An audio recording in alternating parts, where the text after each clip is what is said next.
Hang tight. There we go. All right, so we're doing it live. Let's do it live.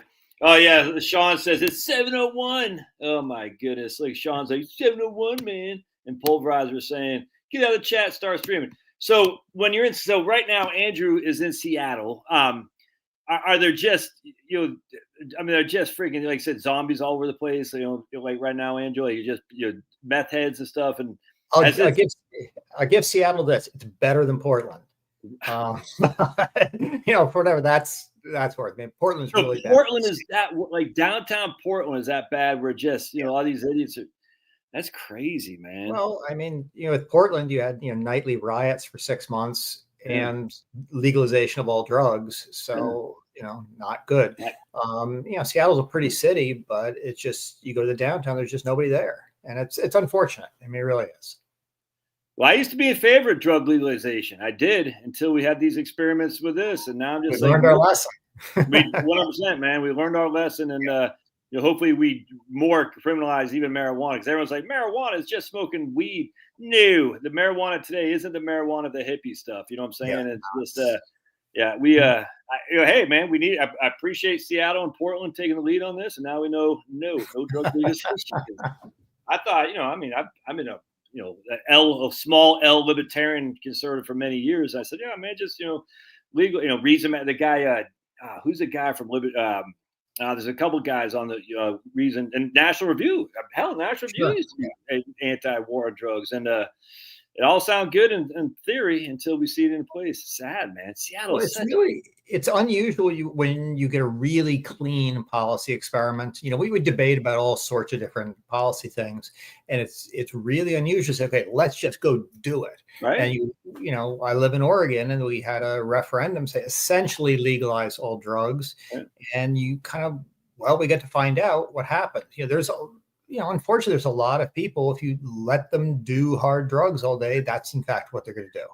And it's not good for them. Obviously, it's not good for society or the economy. So, even Oregon is now backing off that, saying, well, we have to have some enforcement. So we can't just have people sitting on the sidewalks.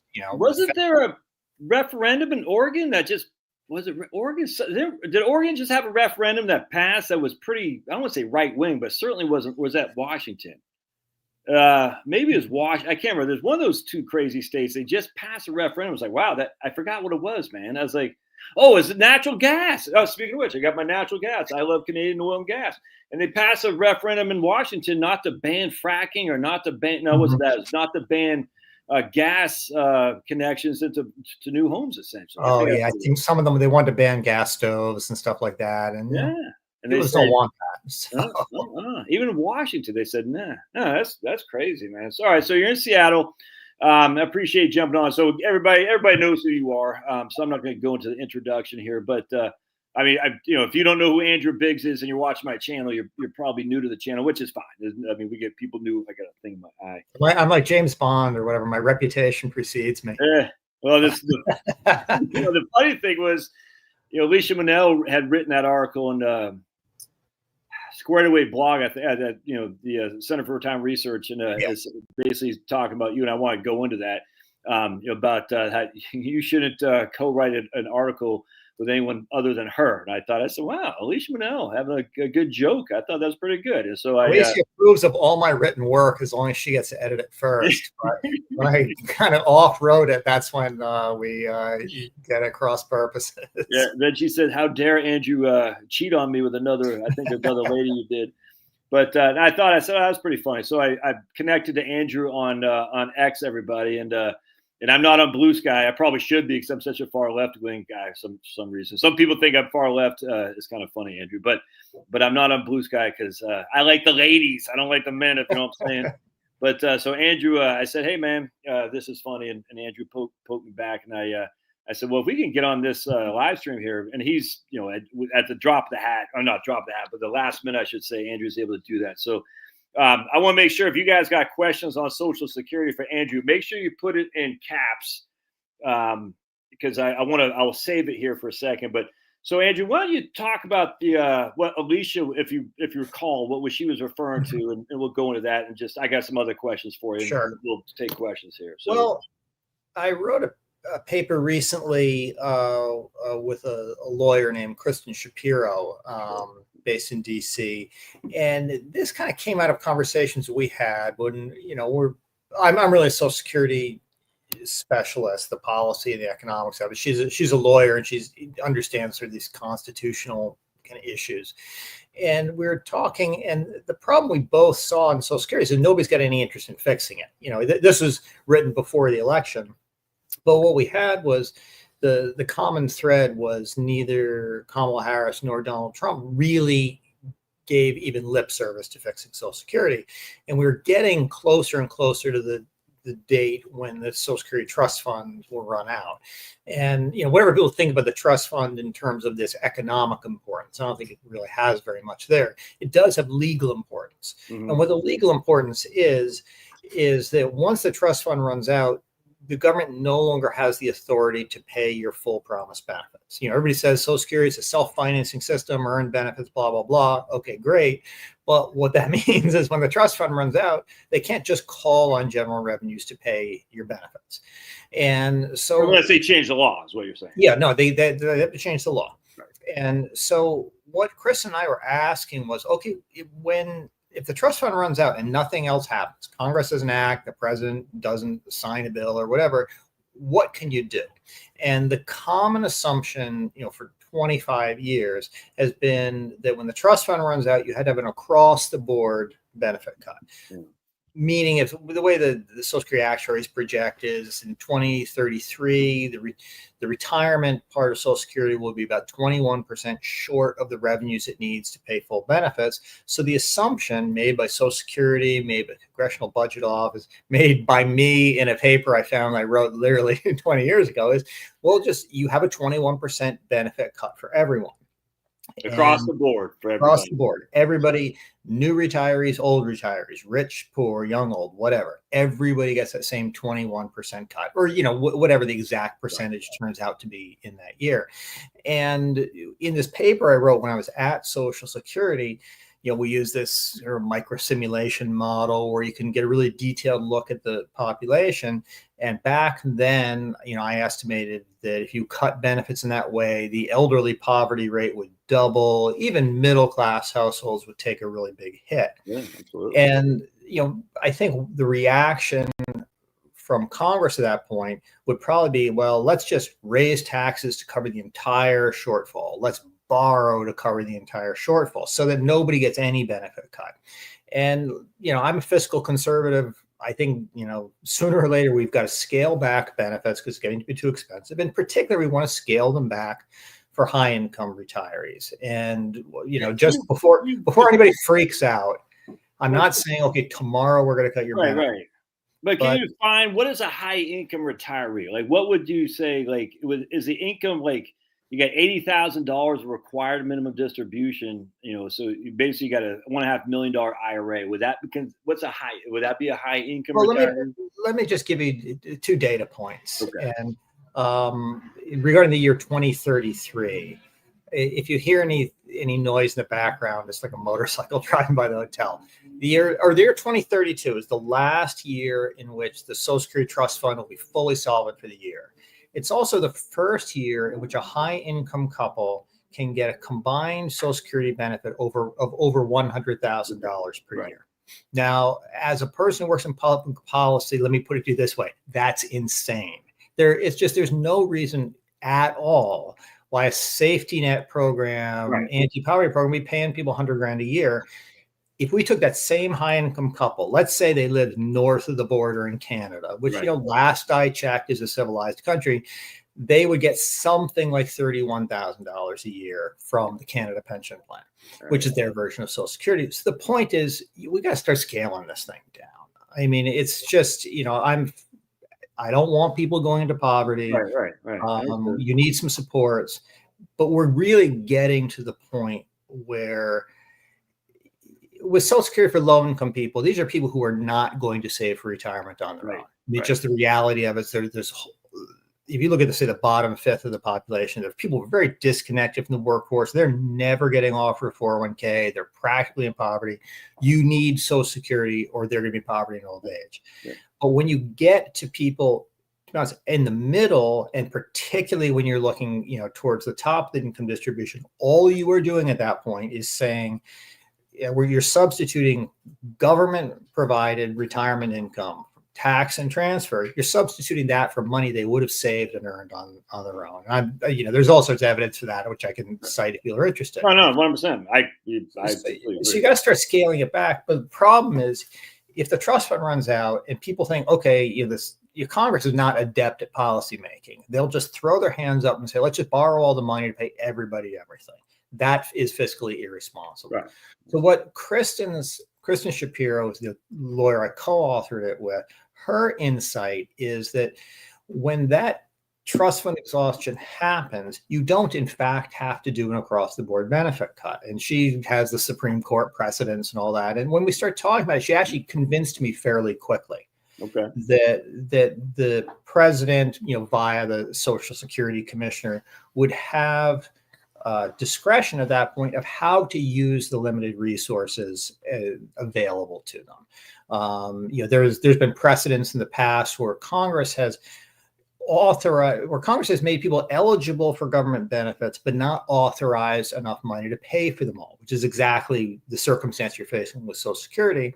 And what the Supreme Court has said, and the Government Accountability Office, the GAO, has since sort of, echoed, is at that point, the executive branch has some discretion. It has to be a defensible plan. It has to have a clear public purpose, but they don't have to give everybody the same cut. So looking at that, I said, okay, well, what would something look like in that point? And what we said is Social Security could afford to pay. Essentially, what we would do is we would freeze benefits at around what the median retiree is getting. In other words, take somebody who's at the 50th percentile, right in the middle of the distribution of benefits. Everybody below that will get the full promised benefit. Mm-hmm. Anybody above the 50th percentile, above the median, would simply get what the person at the 50th percentile is getting, which their estimates is around $2,100 per month. Okay. So you get whatever you're promised up to $2,100 a month. Anything over that, you get $2,100 a month. That by itself is enough to fix the funding gap. And the president would have the discretion to do that. Okay. And what that means is the point here is not that this should be the permanent long-term fix. Right. That's a baseline where currently people think that if you've got to do a 21% across the board cut overnight, that is going to mean that's the retirement crisis people talk about. Right. People being thrown into poverty. It's really a terrible outcome. And so Congress, in response, say, hey, we're going to raise taxes by $25 trillion or whatever it's going to be. Here we say, look, it's not a good outcome, but it is a manageable outcome in the sense of nobody's going to be thrown into poverty. If you have a two-income couple and they're both getting that maximum benefit of $2,100 per month, they're at 2.5 times the poverty threshold before they touch a penny of their own savings. So what we have is, not good, not the sustainable thing I want, but it avoids a crisis. Okay. And what you're going to have when you go into this trust fund insolvency situation is obviously you're going to have bargaining and negotiating between the left and the right, different houses of Congress. My view is, say the year before the trust fund runs out, whoever is president at the time can say, if the trust fund runs out, you guys don't come to a deal, this is in fact what's going to happen. Okay, yes, it's going to be big cuts for people at the top, but for people from the lowest up through the middle, there's going to be no cuts at all. Yeah. You guys go talk about what you're going to do.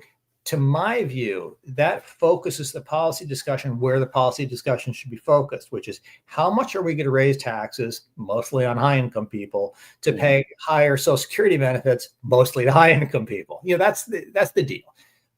Between Republicans and Democrats, neither of them are looking to have huge Social Security benefit cuts for poor people. Nobody wants to throw more seniors into poverty. The real question is, how big a system do we want to have for rich people? And but see, the problem is rich. You define rich as by your max Social Security. So that's where I think my swords are crossing a little bit. I'm like, just because someone makes, I get what you're saying is Social Security is never supposed to be $100,000, but that in of itself isn't rich. I mean, relative to Social Security, sure, but I mean, that's not a rich. That's just not. You see what I'm Well, saying? I guess here's a way to think about what rich means. Let's think about the median retiree household, meaning not the top, not even the average, but right in the middle. Right. The median retiree household today is the richest they've ever been in history. In the US history, they're also, if you look at OECD data, they're also the richest retirees in the world. They're richer than retirees and than the median household in Switzerland or Sweden or Netherlands or whatever country people choose to idolize. Andrew, I still find it amazing when I tell people that Mississippi has a higher per capita income than UK does. People say, no, it can't be, because we all think Mississippi is just freaking from 1922. Yeah. They're richer. This is a retiree. It's just the state of Mississippi is wealthier than UK. Anyway, if you live in another country, I went to college in Ireland and then grad school in the UK. And look, those are not poor countries by any stretch of the imagination compared to the rest of the world. You do realize how rich Americans are. We're just a richer country.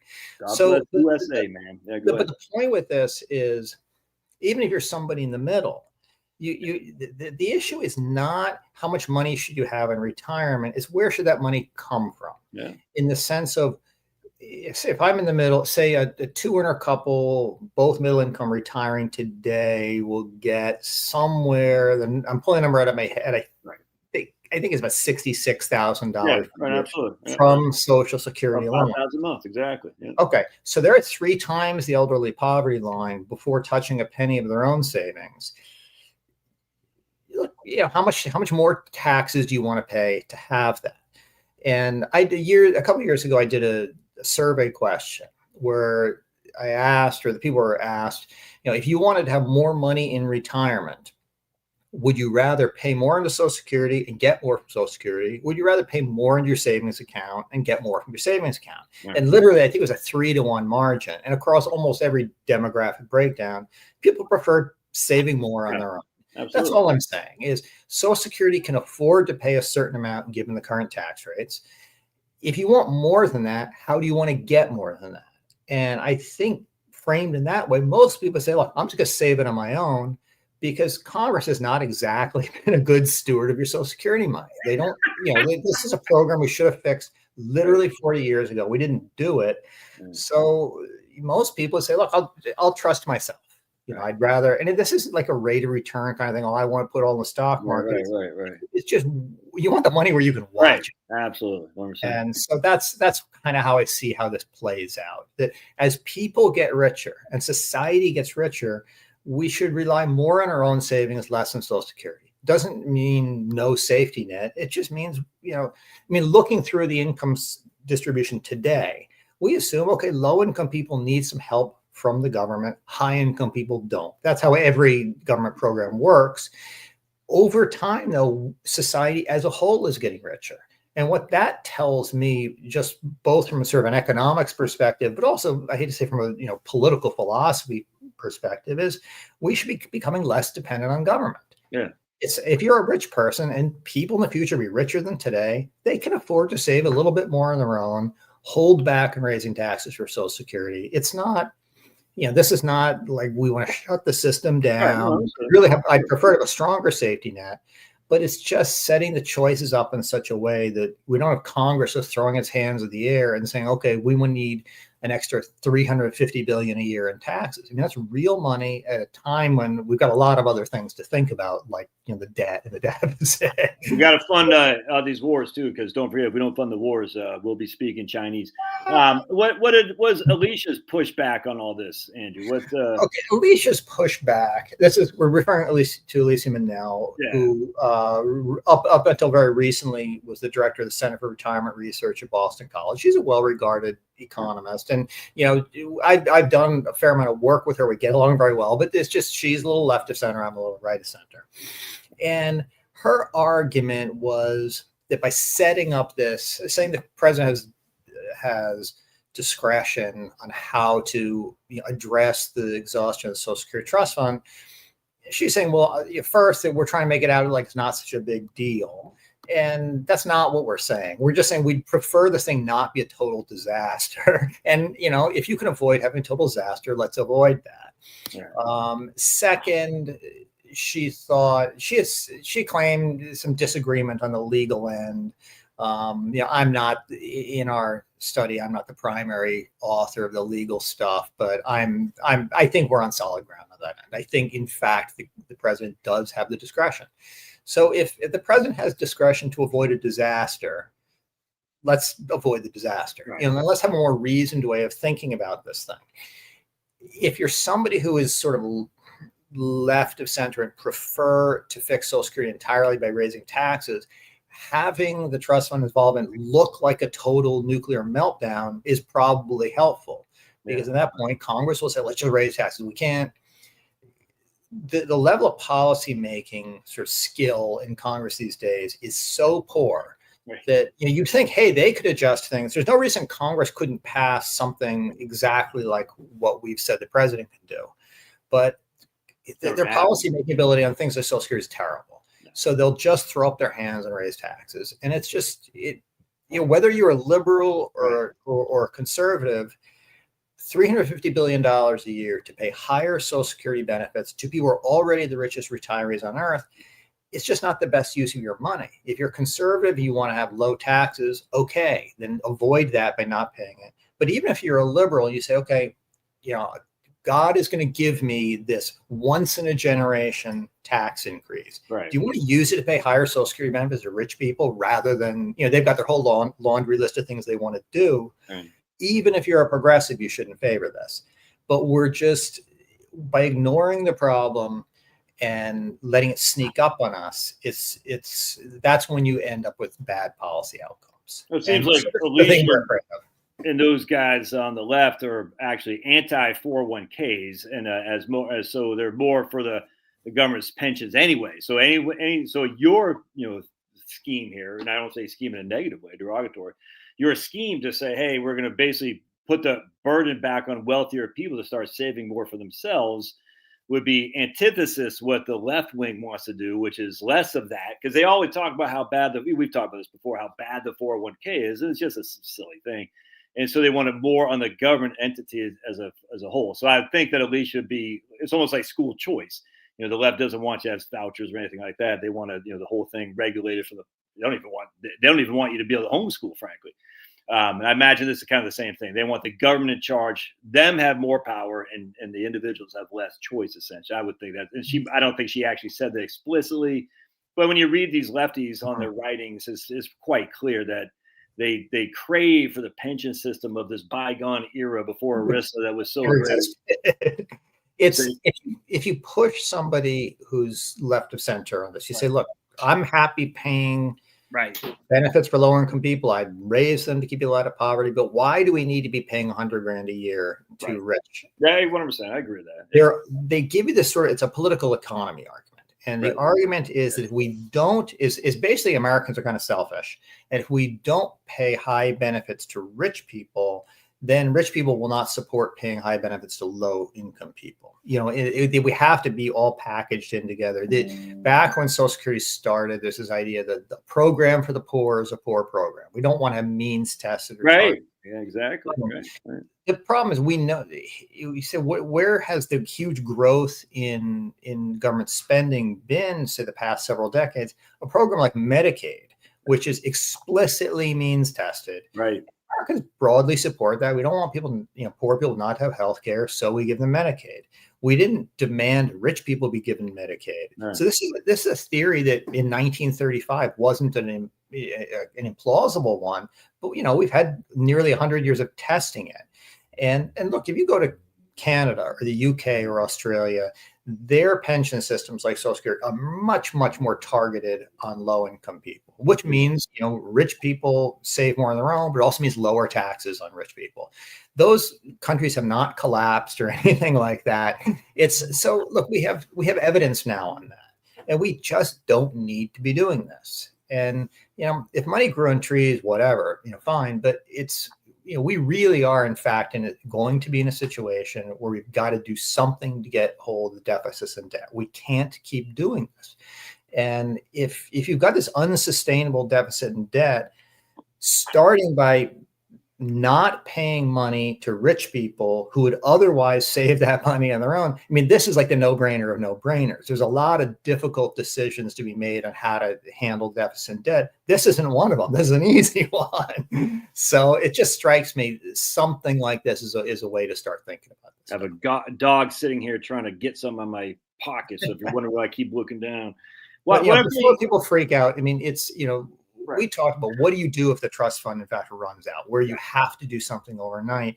That is not my preference. My preference is to start today and phase these things over time. So people are always like, you want to cut my benefit in half. Right. No, I got That's it. Right. not what I'm talking about. Right. But it's just saying over time, what do we want to do with benefits?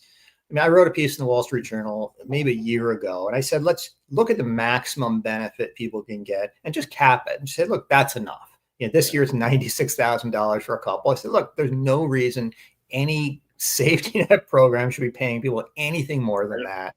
So just stop digging the hole deeper, basically. So when you did you ever look at anything like changing AWI to just a COLA, instead of average wage indexing, just using a simple COLA, CPIE or something, not CPIE in this regard, but instead of indexing the wages increases, because AWI has been significantly higher than COLA, it's just reducing the wage index. Have you ever done any research on that? Yes. The AWI, this is the average wage index, and it's more or less the growth of average wages in the workforce. And the importance of that figure is that benefits after you retire are adjusted by inflation. You have the COLA that's based on the CPI. And we have the arguments of what's the best CPI to use, but it's basically trying to get at inflation. Yeah. But the issue with average wage index is how do benefits grow for like the initial benefits you get, meaning a new retiree next year versus a new retiree this year. That's where the average wage index comes in. And that's usually 1.2 percentage points higher than inflation. So the average new retiree next year is going to get a benefit is 1% or so higher than what somebody got this year. Social Security didn't always have that. This came in 1977 when they were doing some fixes to the benefit formula, and there's an expert panel of like Peter Diamond who went on to get a Nobel Prize. He's smart guys. And they're like, don't do this. If you start what's called wage indexing, the initial benefits people get, at that point, you could tell that the system was financially unsustainable. They said, don't do it. Do less than that. And if in the future you have some extra money, then you can use your discretion. Congress with Jimmy Carter said, no, let's just do this literally unsustainable benefit increase. And so they knew it was going to bankrupt the system. It was just the demographics then would tell you what was going to happen. But what you get is if you look at the average benefit received by a new retiree today compared to, say, somebody retiring in the year 2000, the average benefit for somebody retiring today would be, I'm guessing, more than 40% higher than somebody got in 2000, even after inflation. So this is not just inflation pushing up the nominal amount. This is over and above inflation. And so again, you say, if money grew on trees, fine, go do it, but it doesn't. And the 12.4% tax is all for Social Security is already the highest tax most people pay. If you want to keep increasing benefits, then you got to raise that tax higher. Again, people have got other things to do with their money. So, but yeah, I worked on a commission. This was 2001 that President Bush had. And one of the main things they talked about is switching from that, they call wage indexing, where initial benefits rise with wages, to what you call price indexing, which again, this is not COLAs. This is how do we calculate the initial benefit you get when you retire? If you did that, it would fix most of the financing gap. I think there's better ways to do it now. I really would try to increase or improve the safety net on the bottom end. And for rich people, I'd cut their benefits by more than that. Yeah. But something like that would essentially get you where you need to go. That's interesting. So that's a great observation that the guy who retired, all things being equal, the guy who retired in 2000 is getting 40% less than the guy retired in 2024, just because AWI is so much higher than cost of living adjustments that they use. So That's and that definitely wasn't intended by any stretch of the imagination in 1935. You know what I'm saying? And they knew, yeah, from 1935 up to 1977, benefit increases were discretionary. Yeah. And Congress would raise benefits sort of as needed and as affordable. And they raised benefits, I think, 9 times during that period. The system didn't go broke. And but the reason it didn't is because, they took affordability into account. If we kept that, we would have continued raising benefits, but just at a lower pace, and the system would still be solvent today. So it was locking this rate of benefit increase that just I wrote a piece maybe 6 or 8 months ago with a guy named John Cogan, who's at the Hoover Institution at Stanford. And I think the title of the piece was, this was the date when the Social Security crisis became inevitable. It was December something, 1977. As soon as they signed that rate of benefit increases into law, it switched from Congress being able to increase your benefits in a discretionary way as affordable to Congress having to rein in and cut your benefits. And once you have this baseline of benefit increases and Congress has to cut them politically, it's really, really hard. And that's why it's 40 years without fixing the system. Well, the crazy thing is there's no political gain to have done that to begin with, because the average wage index, it takes, years and years and years of that compounding. So it's like, why? It's weird that they did that, because cutting benefits never going to happen from a congressional. They'll have to put a blue ribbon commission, and all these guys from the bipartisan policy center, blah blah blah. They're going to come down. Then the ARP is going to get pissed off, and all. It's just like, but that was never. I was 7 years old in 1977, so I wasn't paying attention. But I'm just saying is like there wasn't this big. We have to get for Josh, who retires in 2000 in 1977, a much higher benefit than someone who retired in 19. It's just weird to me how that. What they're doing is they're pre-committing, future Congresses to pay benefits that were dramatically higher than what retirees at the time were getting, were dramatically higher than the tax rates could afford to pay. It was just a remarkably foolish thing to do. 100%. And I'm sure the lobbying power of the retiree unions and all this stuff was through the roof. They said, because they knew if we get them locked in, they'll never be cut. Just like LBJ, with his whole thing with if he gets a certain amount of welfare, he'll never be cut. You know what I'm saying? It's what they do, man. They draw you in and you can't leave.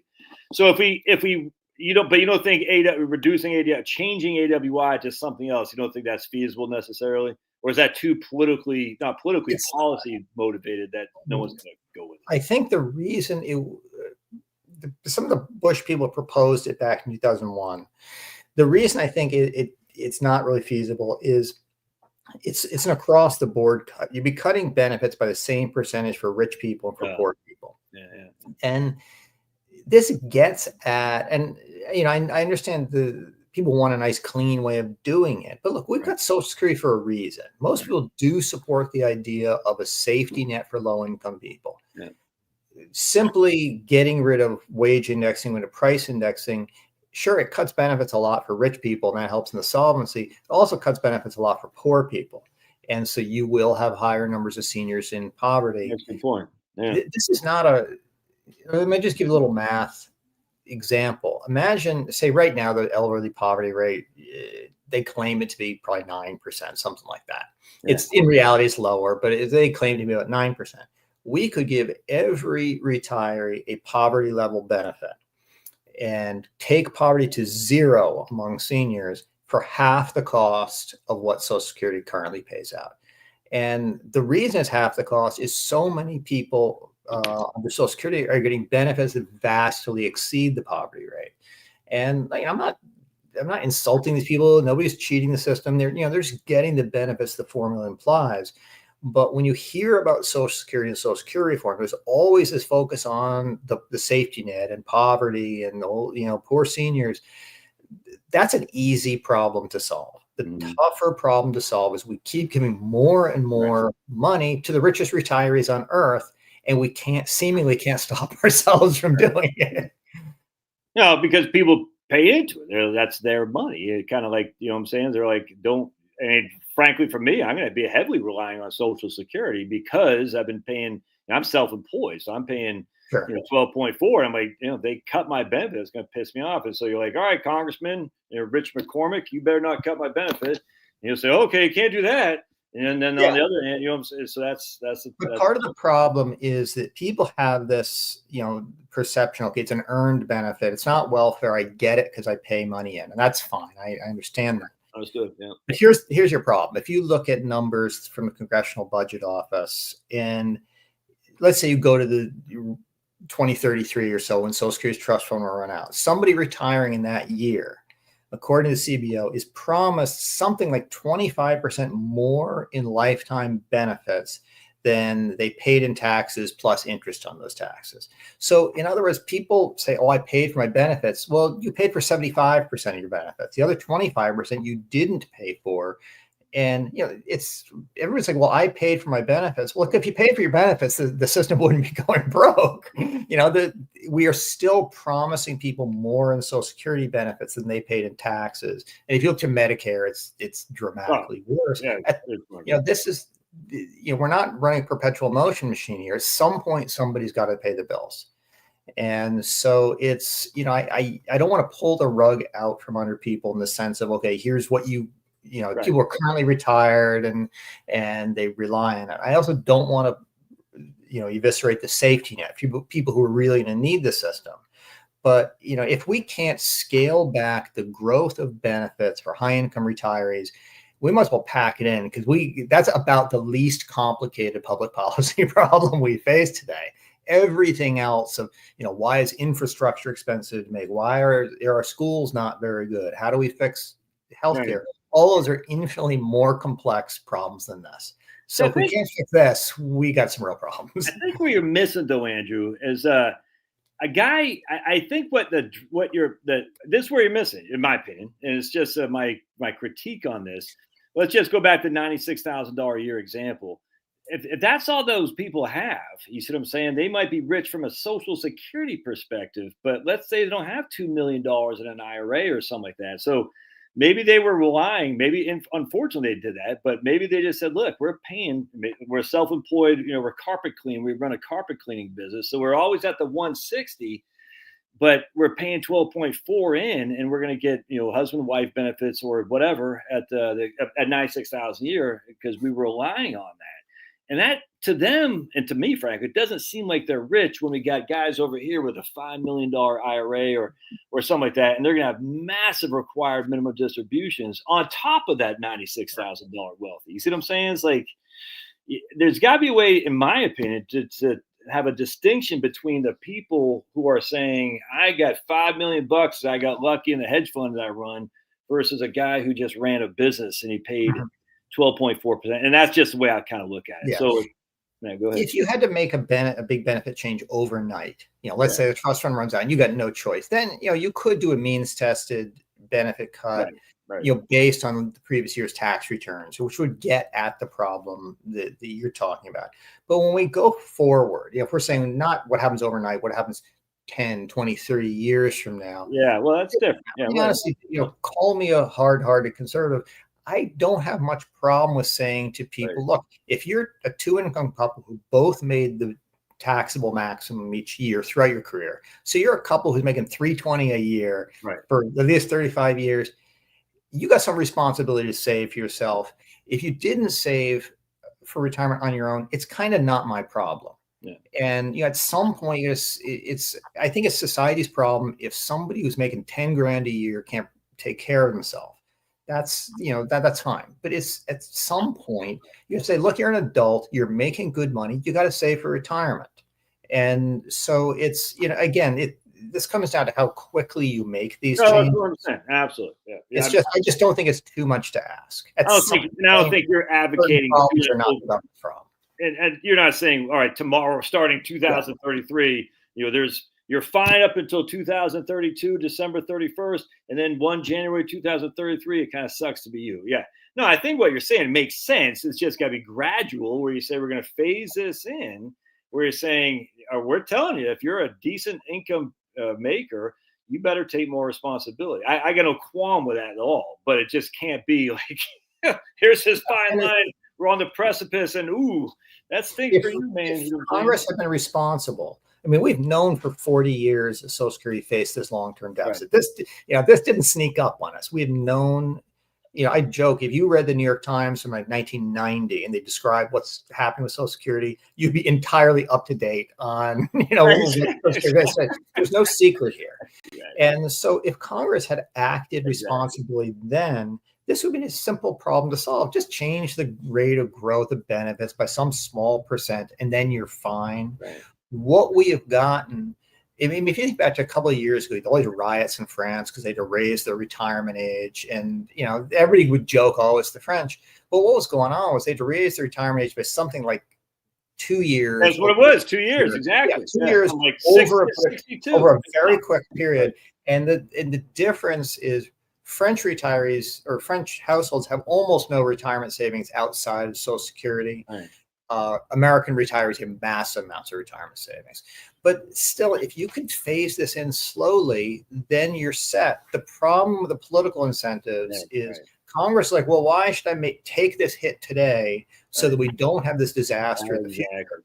Or I could just leave it to somebody else, and then you get the disaster in the future. I mean, I hate to say this is why you don't want the government managing all your retirement money, because their incentives are different than your incentives. And they're thinking about themselves. They're not necessarily thinking of you. They'll tell you they're thinking of you, but they're really thinking about themselves. That's the thing. The minute you say I'm going to do this, they're going to say, look, oh, can you believe Congressman Scanlon said he wants a tax cut or raise taxes on Social Security? He wants to cut your Social Security. It's like Paul Ryan. We're going to push the old lady off the thing for Medicare. It's like, Democrats are evil at this stuff, but Republicans aren't stupid. They'll do the same thing if Democrats. What I'm saying? Oh, they're going to cut your Social Security. And it's like, and yet there's always the incentive to kick the can down.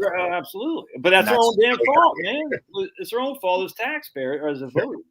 So then my other question is, what's wrong with just saying, okay, we're going to have congressional action to say in 2032, we're going to have to do this once and for all. And we can't just, because if they cut benefits 20, I don't think people realize what would happen to the economy if benefits were just cut 21% across the board on 1 January 2033. We'd go in, personal consumption expenditures, 70% of GDP.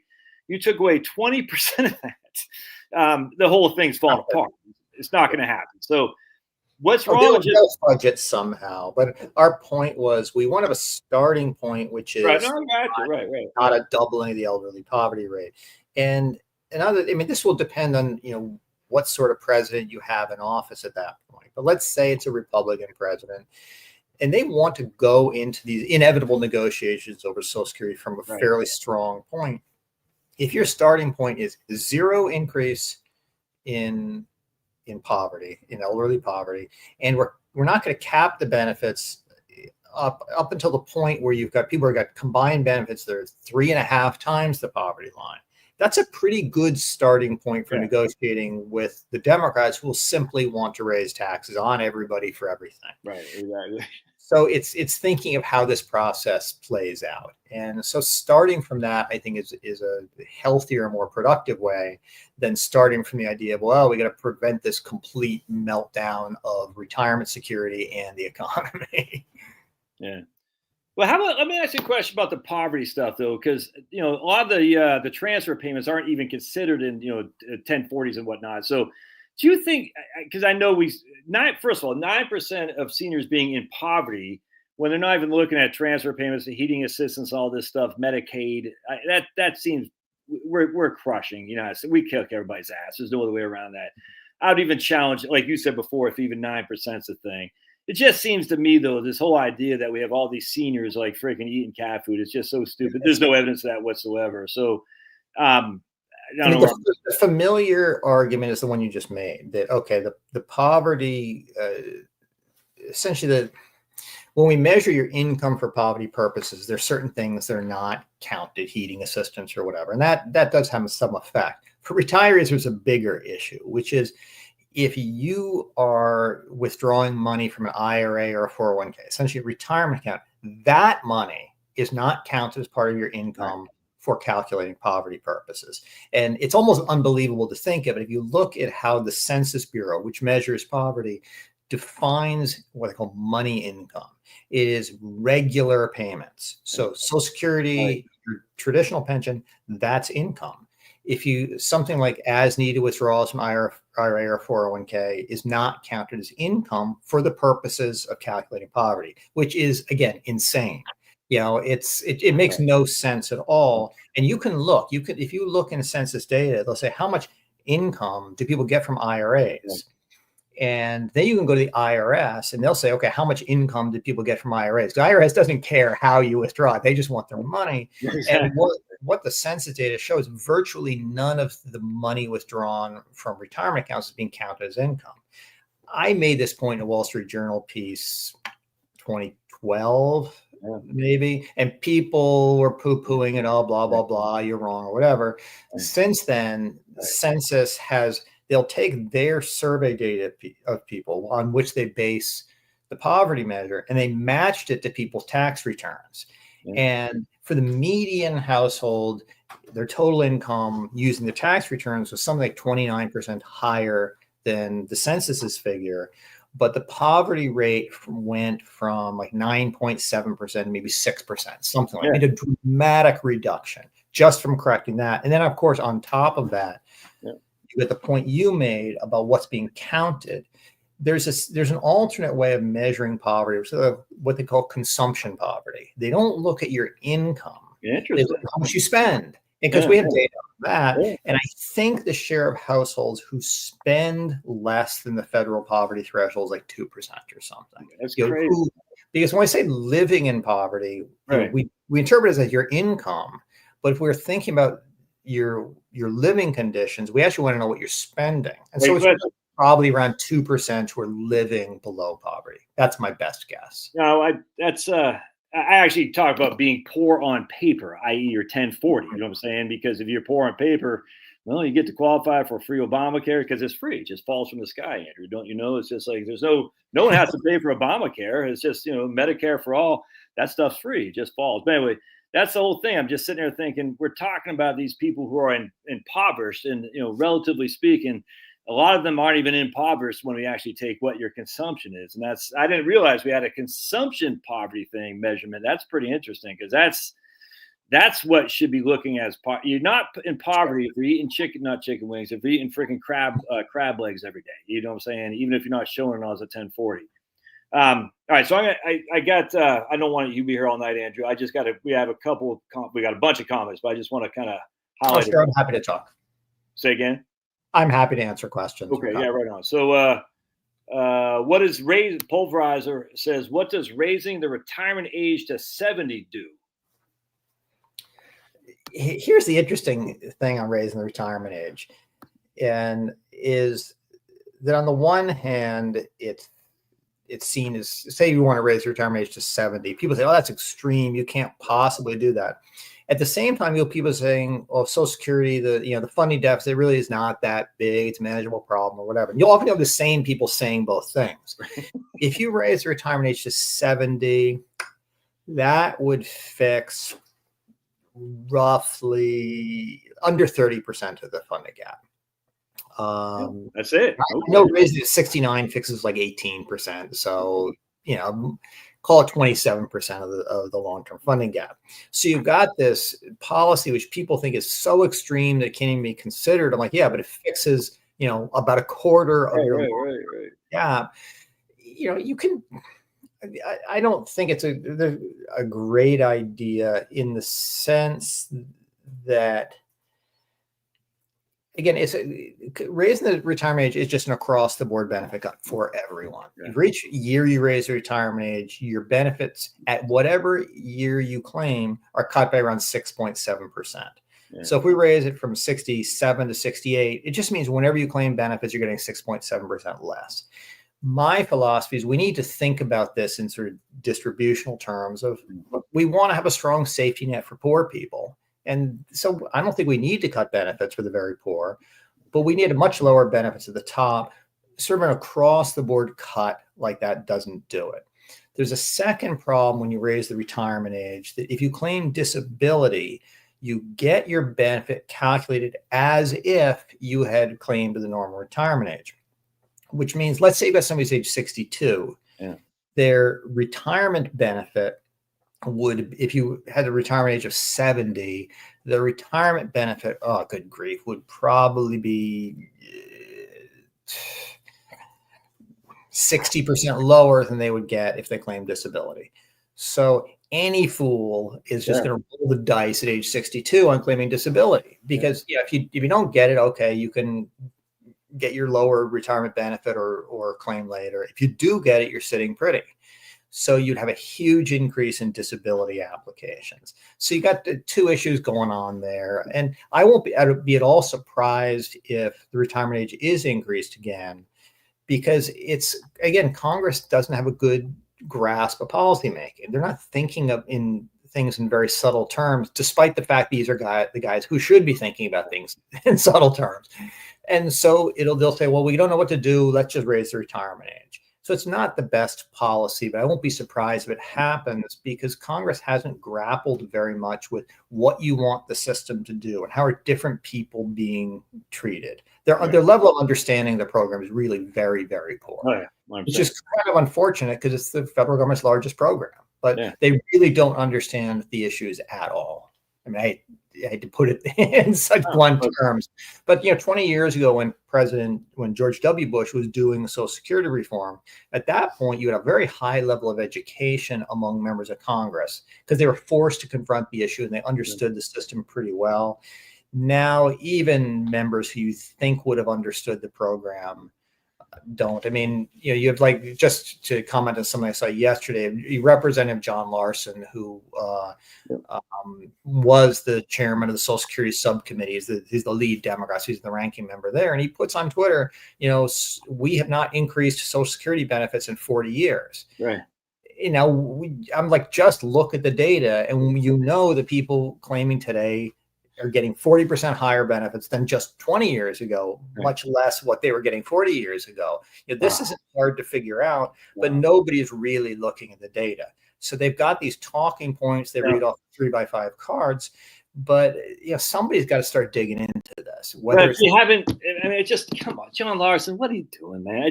Come on, stop with the freaking political. It has been increased, John Larson. How can you freaking possibly? That's the stuff that drives you up the wall. We haven't raised benefits. How come the system's going broke? We're not running out of money by not increasing benefits 40 years. It's just come on. I mean, if you are not increasing benefits, there is this demographic issue of more retirees, fewer workers, and I get that. But if we were not increasing benefits in real terms year over year, we could survive that demographic push.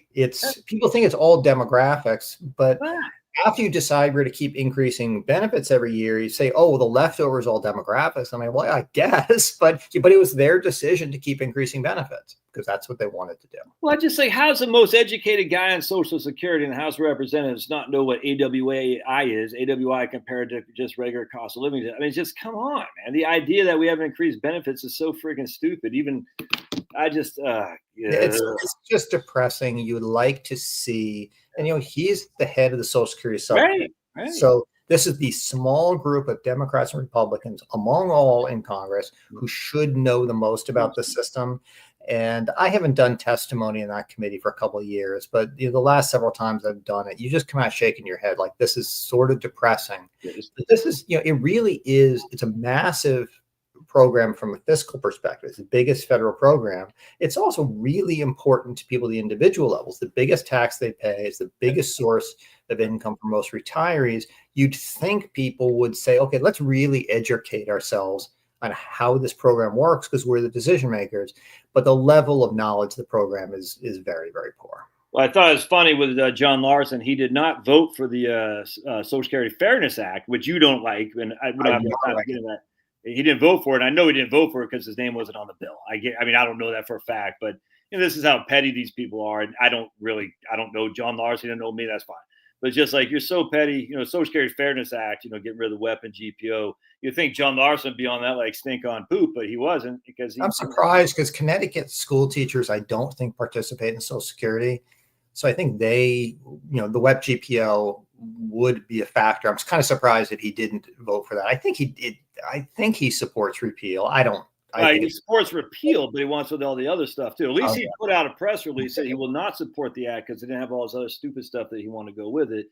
And I said, man, all right. So we got my man Cute Humor says, Andrew, do you think the Republican wins in the White House, Senate, and House will fix Social Security because Republican control the whole thing? No, I don't think it will. To do this, I think to do it at any time, but particularly now, you need presidential leadership. I think the role of the president on something like Social Security or Medicare, or all these big issues, has to be to push the two sides together and get them to act on it. President Trump's position on Social Security is he says, I'm not going to cut benefits for anybody at any time. He hasn't talked about how he's going to pay for the benefits, which is kind of the important part. But I think the issue is that Social Security's insolvency, the trust fund running out, projected for 2033, that happens after he leaves office. And to be frank, I just don't think he's that concerned about it. So unless he pushes them to do it, I doubt they will. I mean, I have met with members of Congress on the Hill, and they have a lot more enthusiasm for the idea of a fiscal commission to look at Social Security and Medicare. Because I think both sides know, look, some changes have got to happen. And they both have promises they need to get out of. The Republicans have said, we're never going to raise your taxes.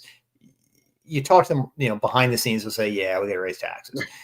Democrats say, okay, we're never, ever going to cut your benefits. But think of something like John Larson's Social Security 2100 Act, which would fix Social Security entirely by raising taxes.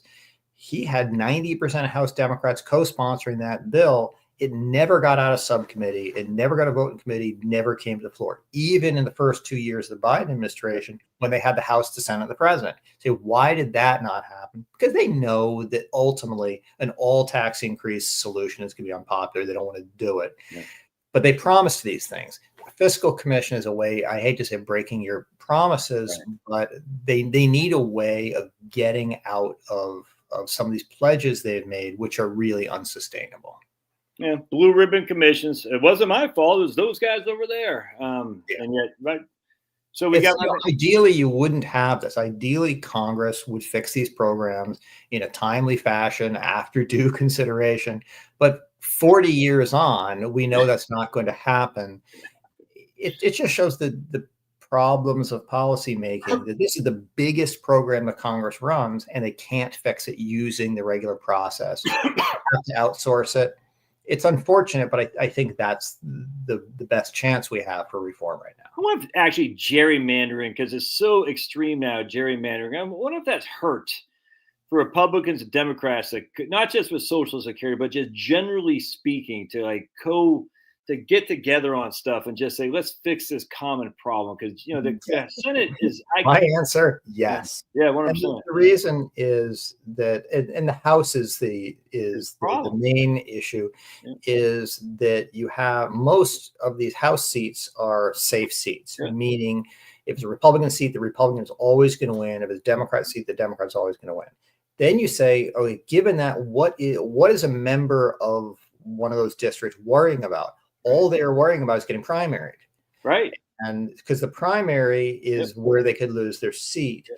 And primary voters, Republican or Democrat, are much more extreme in their views than general election voters.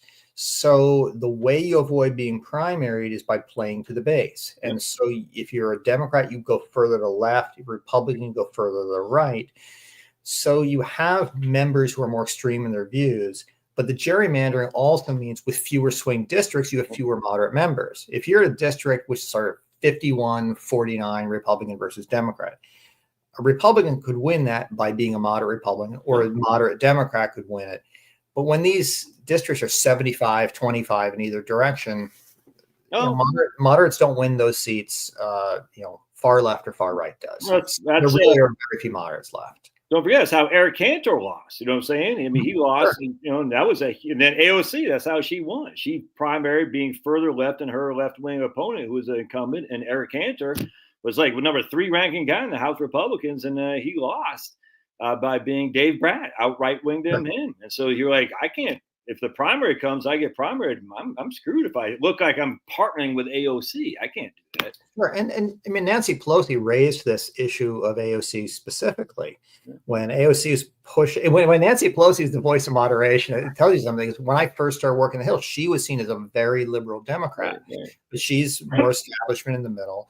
And I forget she said something like a glass of water could get elected in AOC's district as long as it had a D in its name. Right. Meaning that, the concerns that somebody like AOC has, or some conservative Republican in a very safe district, are entirely different from what it takes to pass legislation. Absolutely. They're just not thinking, it doesn't mean they're dumb, but they're just not in this sort of environment of how things actually get passed. Yeah. Which is why there's going to be a blue ribbon commission for all this stuff, because they literally can't. They just got to.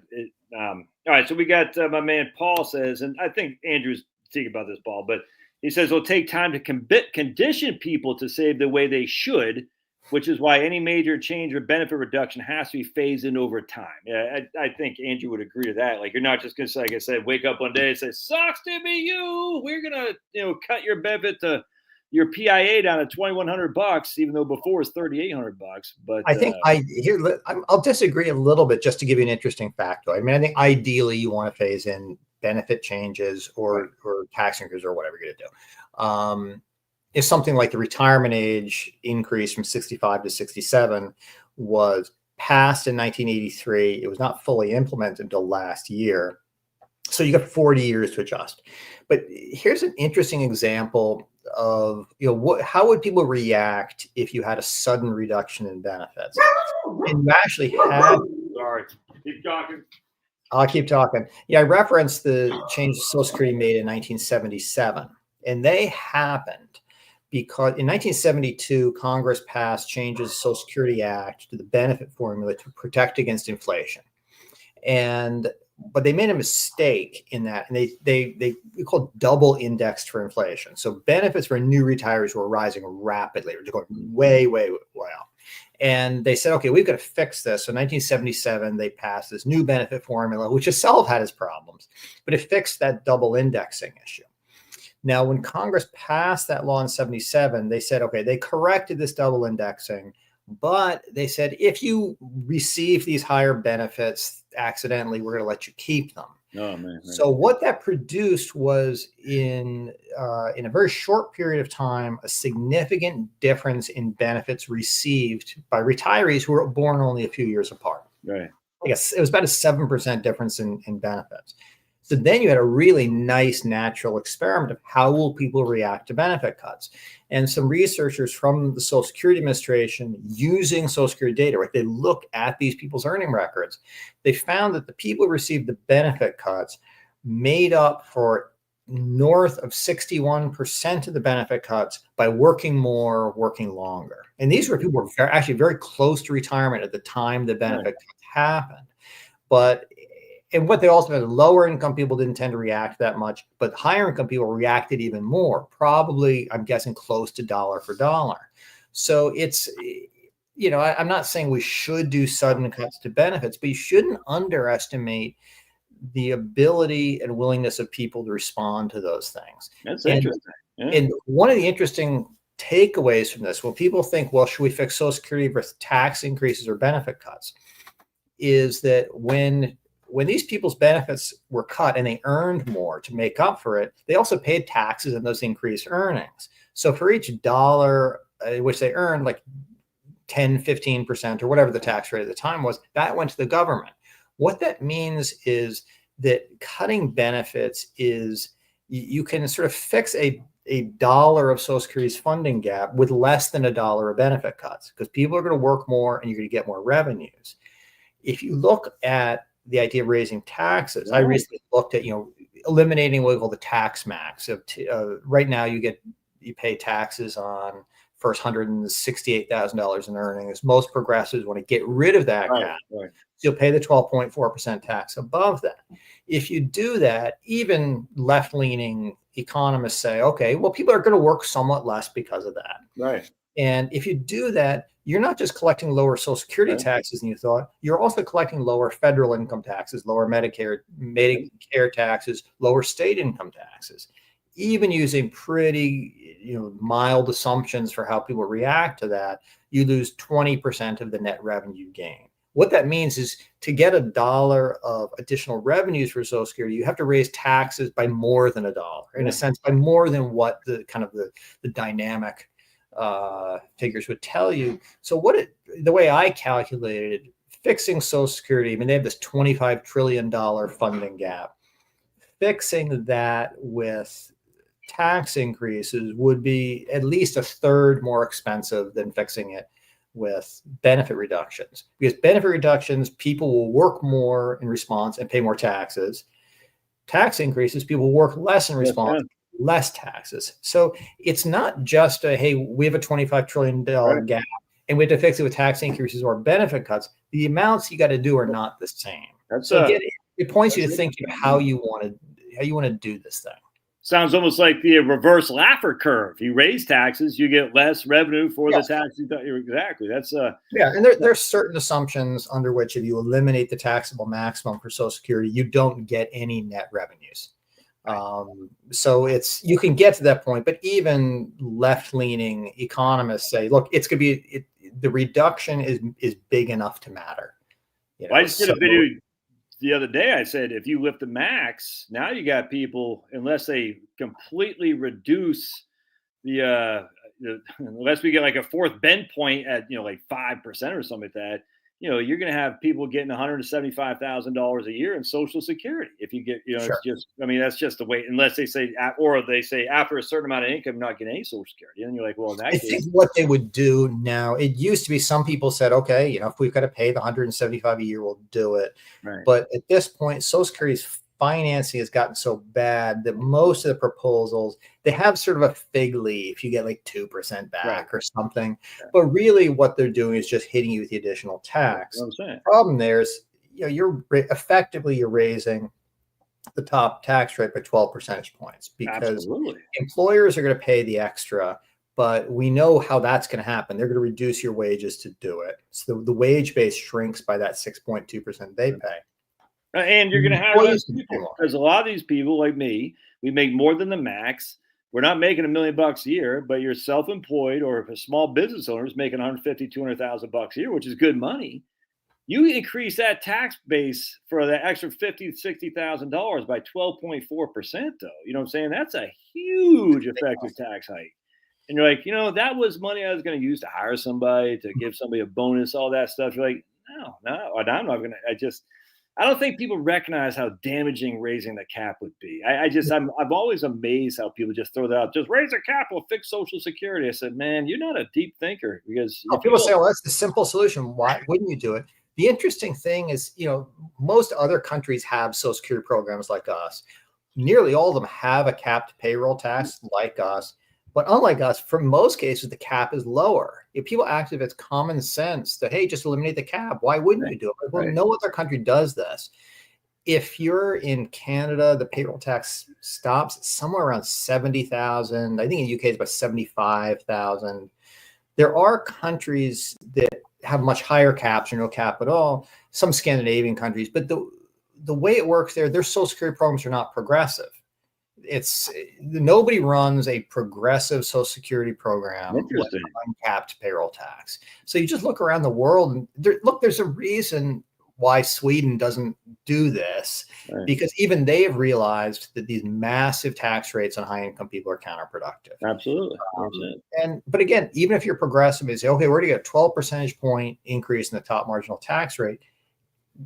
Use that for something that progressives want. Progressives don't particularly care about paying high benefits to high income retirees. That's not top of mind for them.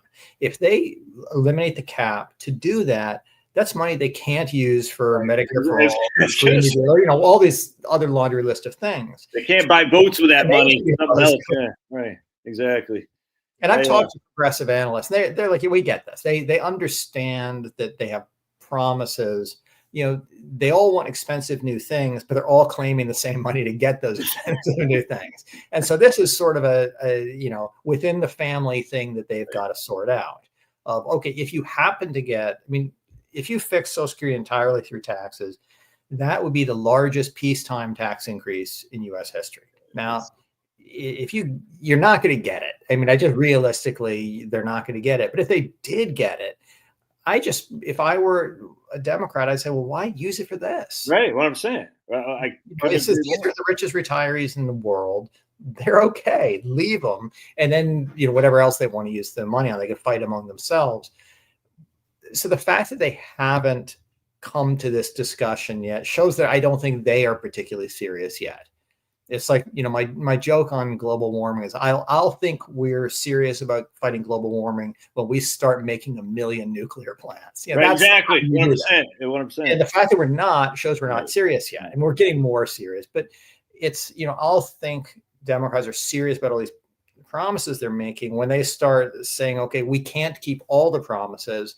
Let's think about how we prioritize them. But it's still in the promise phase, not the realistic kind of policy making or budget making phase.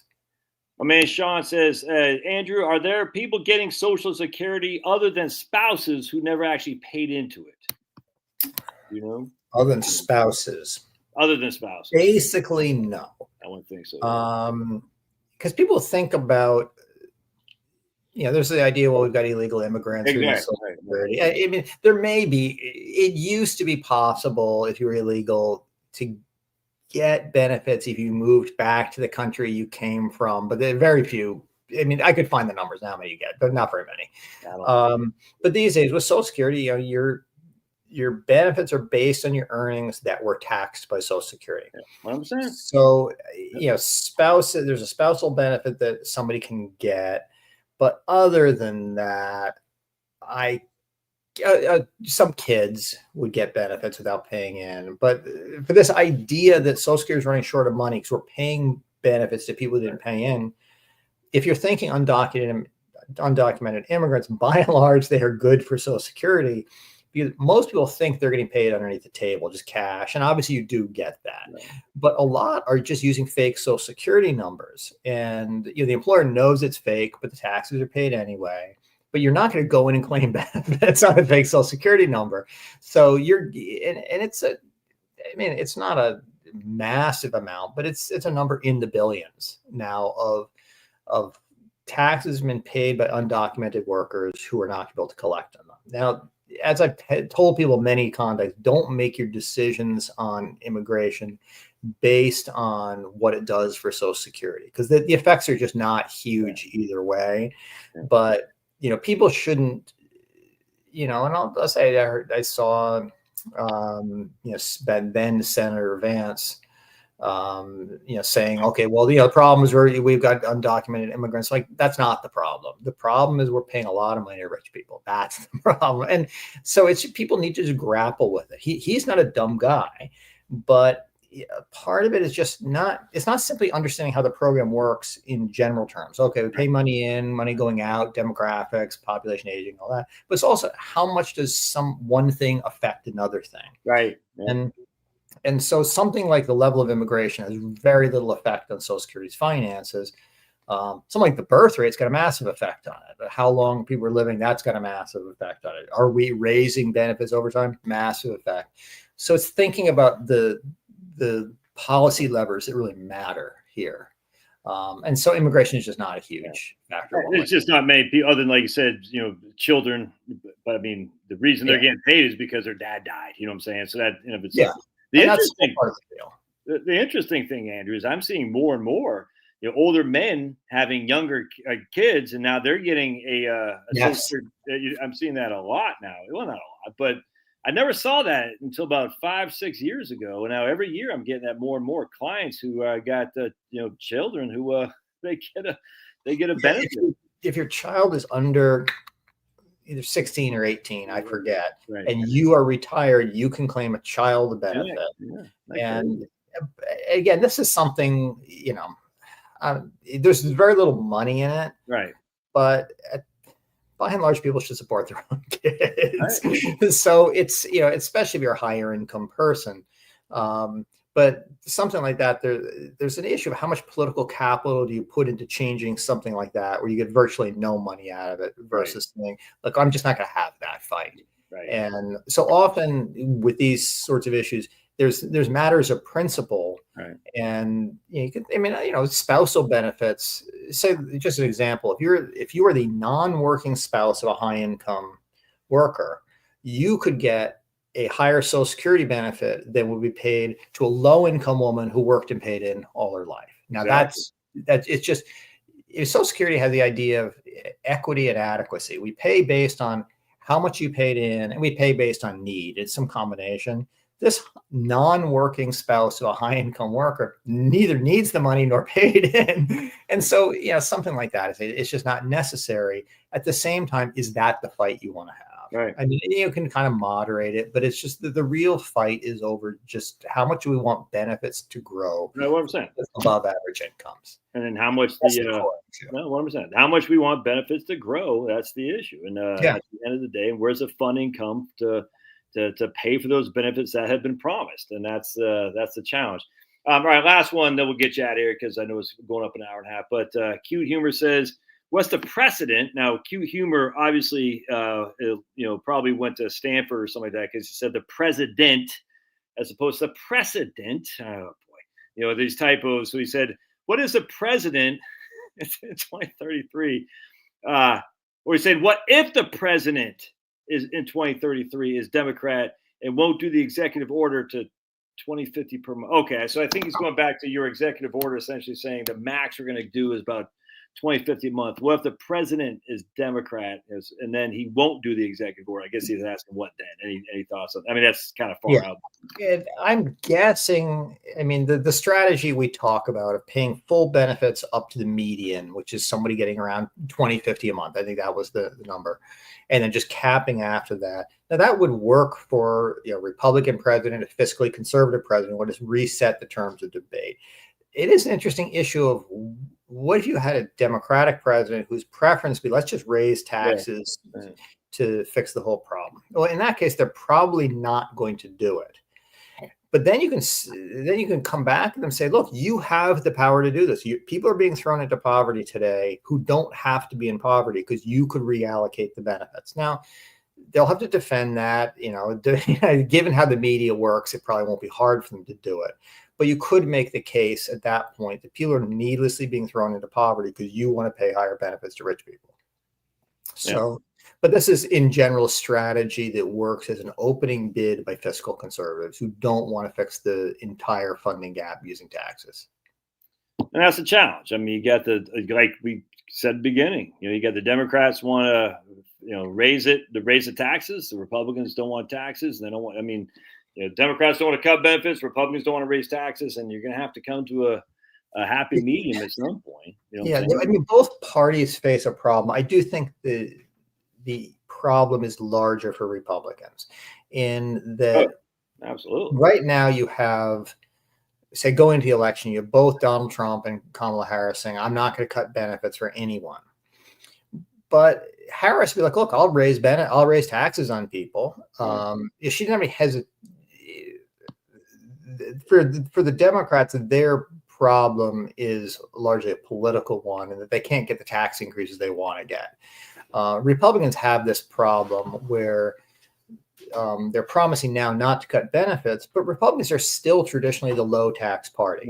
Right. And saying I'm not going to cut benefits for anyone, it is really hard to be the low tax party over the long term. I mean, you could fudge it for a couple of years, but honestly, if you look at the budget numbers going out, it really is a Social Security and Medicare problem. The rest of the budget is balanced. It's a Social Security and Medicare problem. And in both cases, the problem is paying more and more benefits to people. With Social Security, you can see it right in the data of benefits, monthly benefits just going up and up and up. With Medicare, it's a little more subtle, but you can look at the number of Medicare beneficiaries. You can look at inflation for healthcare costs, both of those things are affordable. With Medicare, it's something the Medicare trustees call intensity of usage. I forget the exact phrase. It's not the cost of an MRI. It's how many MRIs are you getting? It's not the rising cost of a hip replacement. It's more and more people getting these things. We're in fact using more and more healthcare. At some point, you got to dial it back and just tell higher income people, look, if you want more and more of this, you're going to have to start footing more and more of the bill. That's just, it's sort of common sense, but politically is very, very difficult. The Medicare end is more difficult because it's an insurance program. Healthcare is really complex. Social Security is much simpler. Like, we just don't need to be paying you $100,000 a year. That's what happens at any single payer. It's always going to be rationed for healthcare. Always, single payer always means rationing. So we're going to ration. You make more than $50,000 a year, you need a hip replacement, you're on your own, pal. We'll pay the first, $100,000 or whatever, $10,000. But and it's not that's insurance. Again, I'm not principally a healthcare guy, but what makes it difficult is insurance should pay the really high cost, not the really low cost. 100%. People think, oh, my insurance is not going to pay for my birth control. Well, birth control costs nothing. But if you get run over by a truck, that's something you can't afford to pay for. It's incredibly expensive. That's what the insurance is for. Well, believe it or not, my dad used to work. Remember NCPA out of Dallas National? Yeah. All right. My dad used to work there, and then he was on Tato a little bit. He died last year, but he used to say, we run health insurance, this equivalent, like we'd run an auto claim for getting an oil change. You never go to your oil, your auto insurance to say, I need an oil change. Let me run this through insurance. That's what we do with our own medical insurance. He was saying that 30 years ago. So what you could do on the Medicare end for high income people with a higher deductible, say, okay, the first X amount out of pocket is for you. And then we kick in. That's how an insurance program should really work. But I think for political reasons, we don't do it. The interesting thing on healthcare is we have this idea, well, these other countries all have universal healthcare, so you're not being hit with these out-of-pocket costs. Bernie Sanders would say that. You could look in the data across countries, our out-of-pocket rate, the percentage of healthcare we pay out of pocket is lower than countries like France and stuff. And it used to be, 2/3 of healthcare spending was out of pocket. We went back to 1960 or something. Today it's like 15%. No, 100%. I wrote a book. I talk about that. You can see the amount of money we pay for healthcare out of pocket versus now. It's like, it's insane how little out of pocket we pay for the services, which a perverse incentive. So you're not paying attention. Most of the time these things happen, you have no idea how 100%. Much that would cost.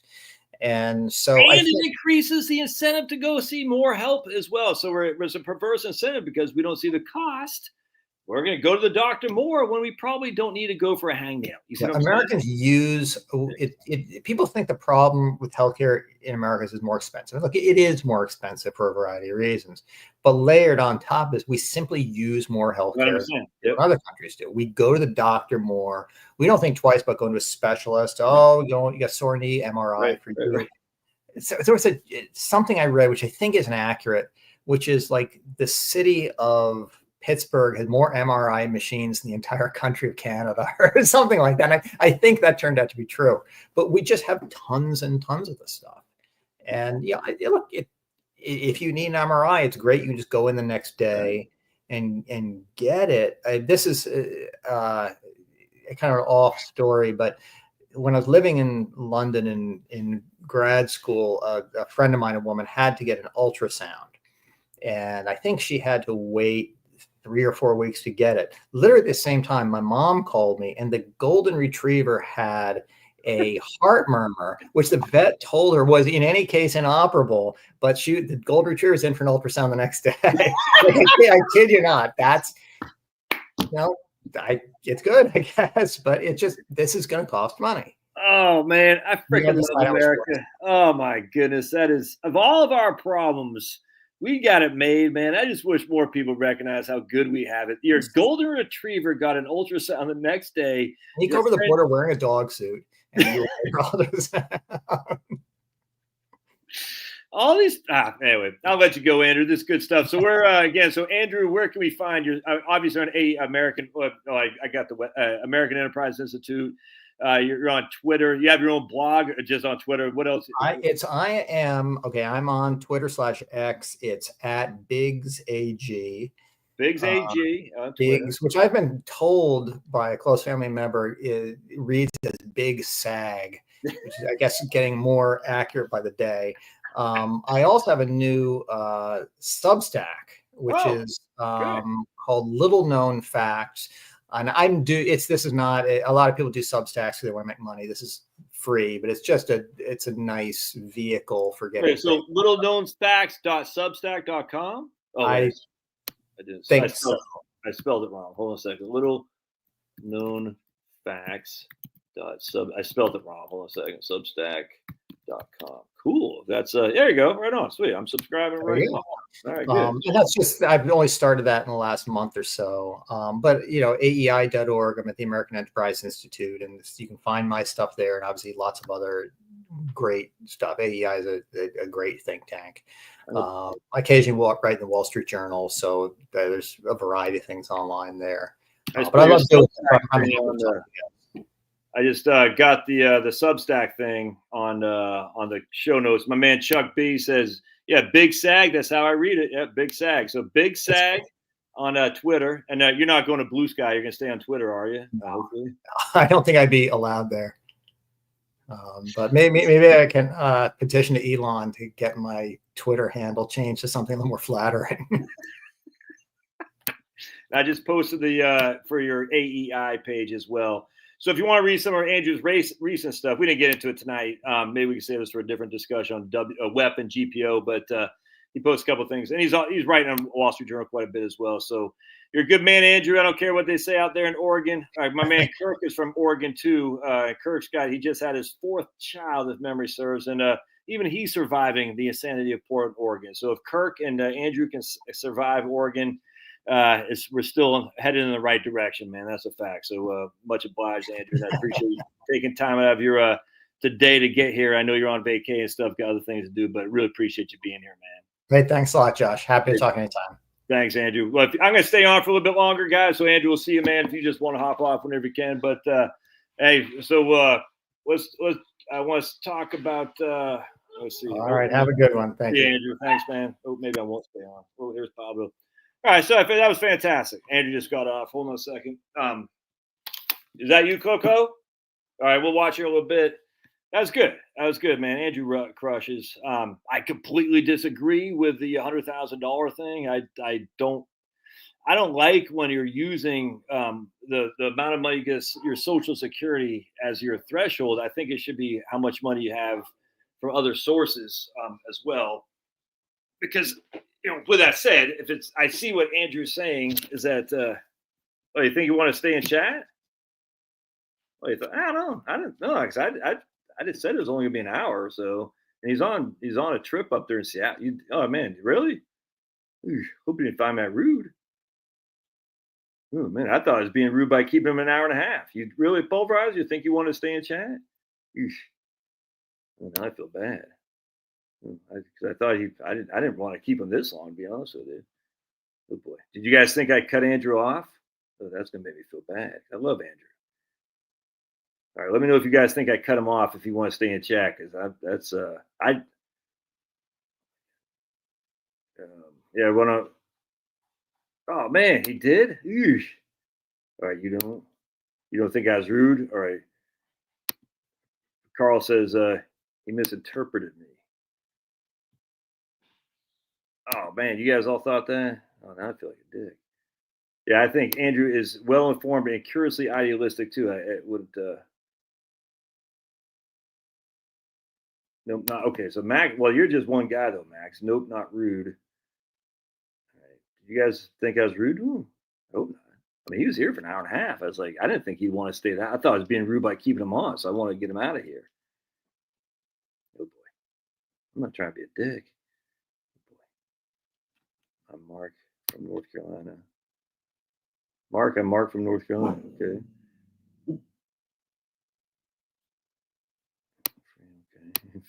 He's only he's got kids. He doesn't have a Pablo, so he's not lonely. Okay, good. So a couple of you guys saying not rude. it's kind of last minute thing. I said, you want to talk about your, all right, well, I'm going to, whatever. Maybe I need to be rude. Maybe I'll get more viewers if I'm rude. I start bashing people. You weren't rude at all, but not sure how we interpreted that.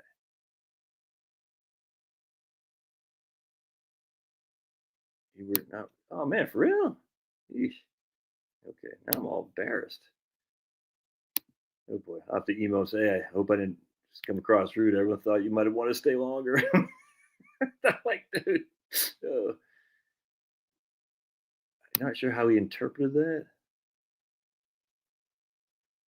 Okay, good. I was trying to be respectful this time. Did not think he wanted to. Okay, good. All right. All right. Well, that's as long as this lady, she knows what's up. All right, good. So I'll go with what this lady says over stupid pulverizer any day of the week. Let me tell you it all. Uh, the look on my face was priceless, Joshy. What? No, he's in Seattle with his family. He's up there on a trip with his kid. Not trying to be a dick, but is that what I said? Not trying to be a dick. Did I say that? I didn't say that, did I? Not trying to be a dick, but I gotta let you go or something like that. Yeesh. I didn't say that, did I? Not trying to be a dick, but I'm a pulverizer. Well, Chuck B. You're the one who just said that you think I was being respectful of his time. Chuck B's the one who said pulverizer said, but I was being rude.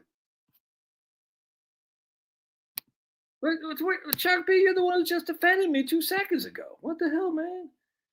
Like Chuck B. is like, no, you weren't being rude. Now he's like, oh, I'm a pulverizer.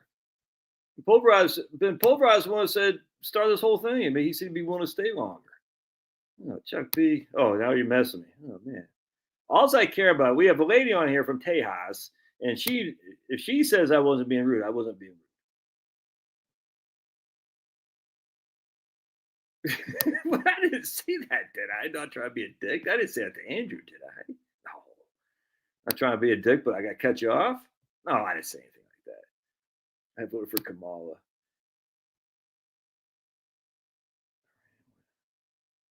Let's move on. This is just ridiculous. Dude, look, see, I'm a kind-hearted guy there, freaking American legend. I'm Mark from North Carolina. Did I say it's time for you to go? I didn't say that, did I? All right, Chuck B. Now.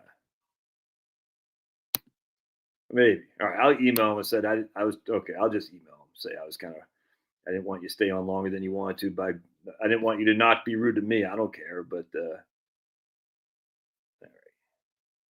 Good. Okay. And I didn't know if you wanted to do that knucklehead right there either. All right, so I just think if you're gonna have what did I just walk into? Apparently, I was being rude to my guest by telling him to sign off. I didn't mean it like that. But he was already on for an hour and a half. We're having a good conversation. I didn't want him to feel like he was being, tell him pulverizer, just telling how rude I was. I'm going to say that, man. I'm going to say, not nice to C-block your. Oh, my goodness.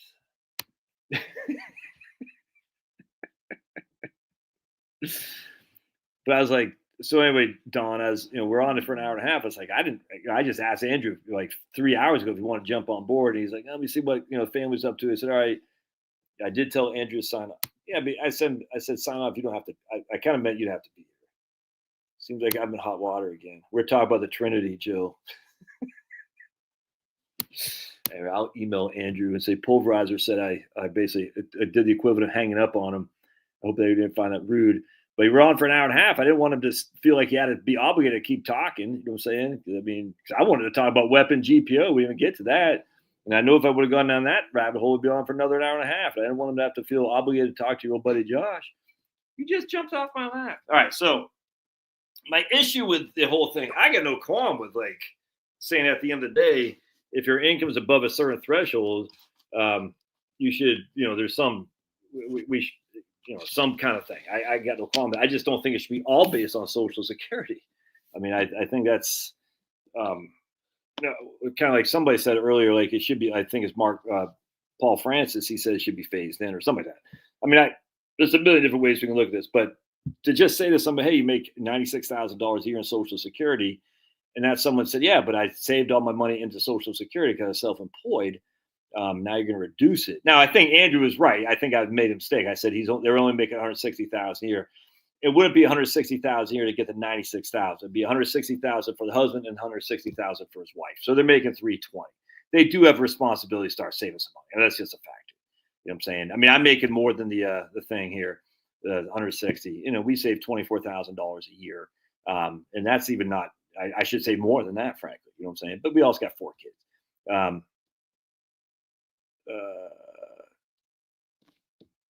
He wasn't saying he always wants to cut off Social Security for people making over median income. He didn't say that.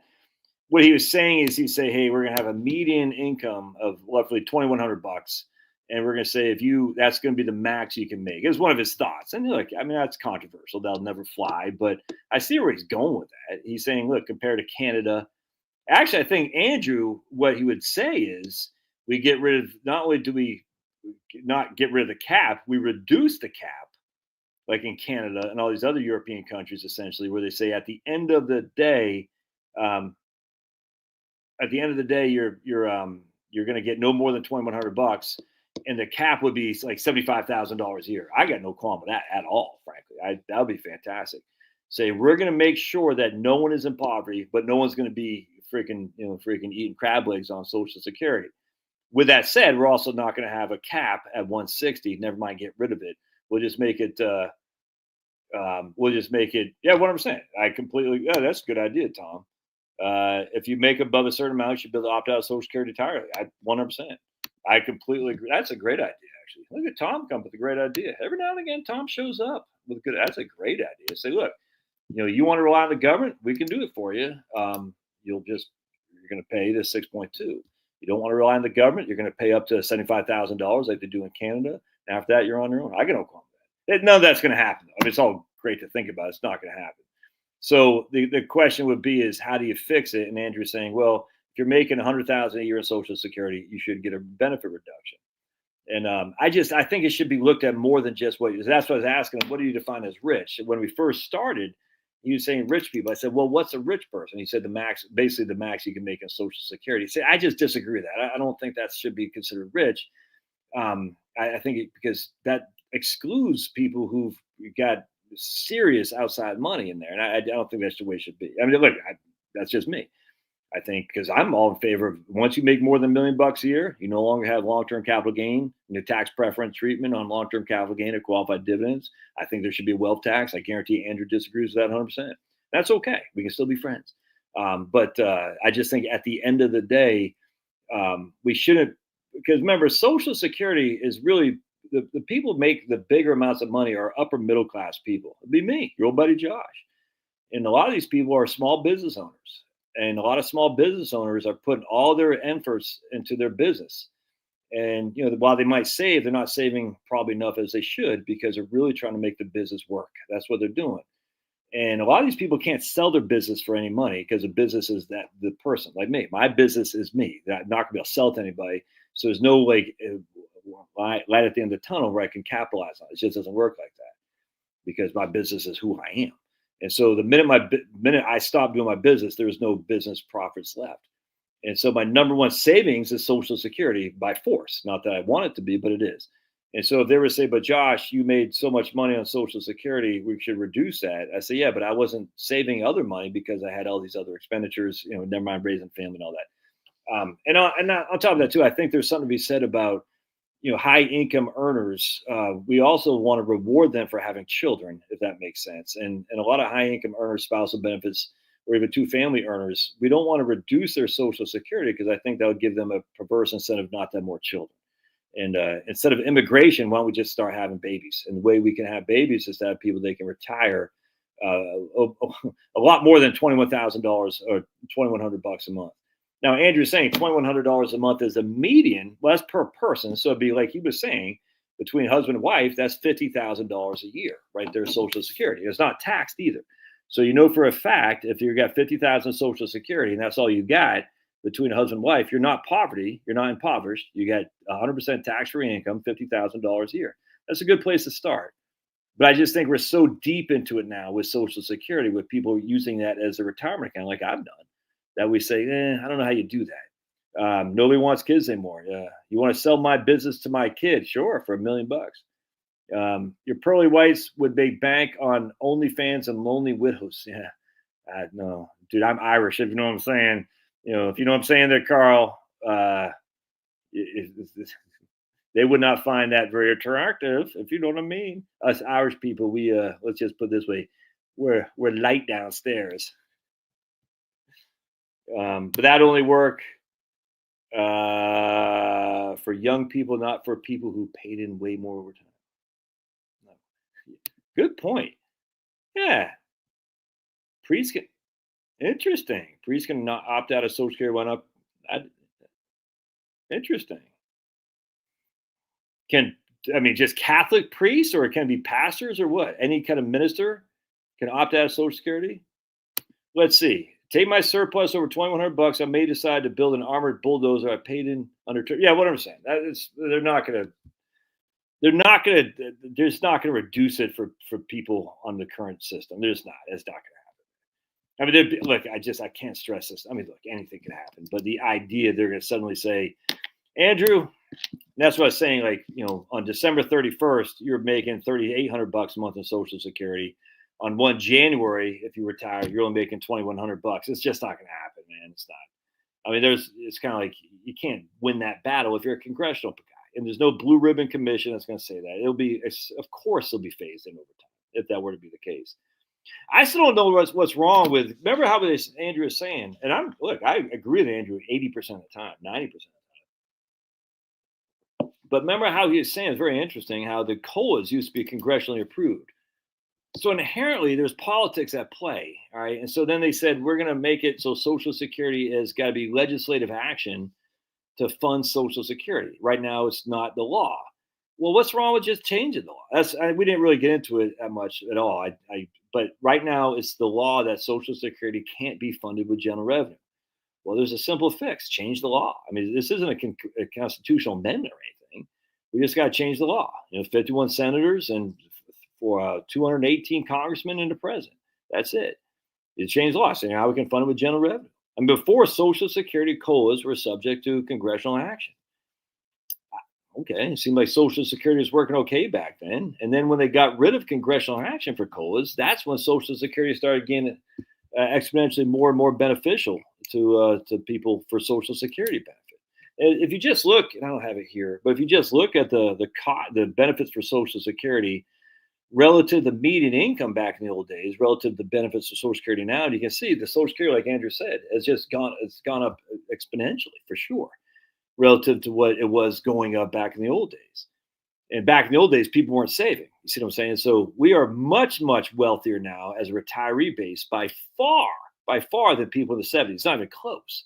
It's just not close. And don't give me the argument everyone had a pension. It's just not true.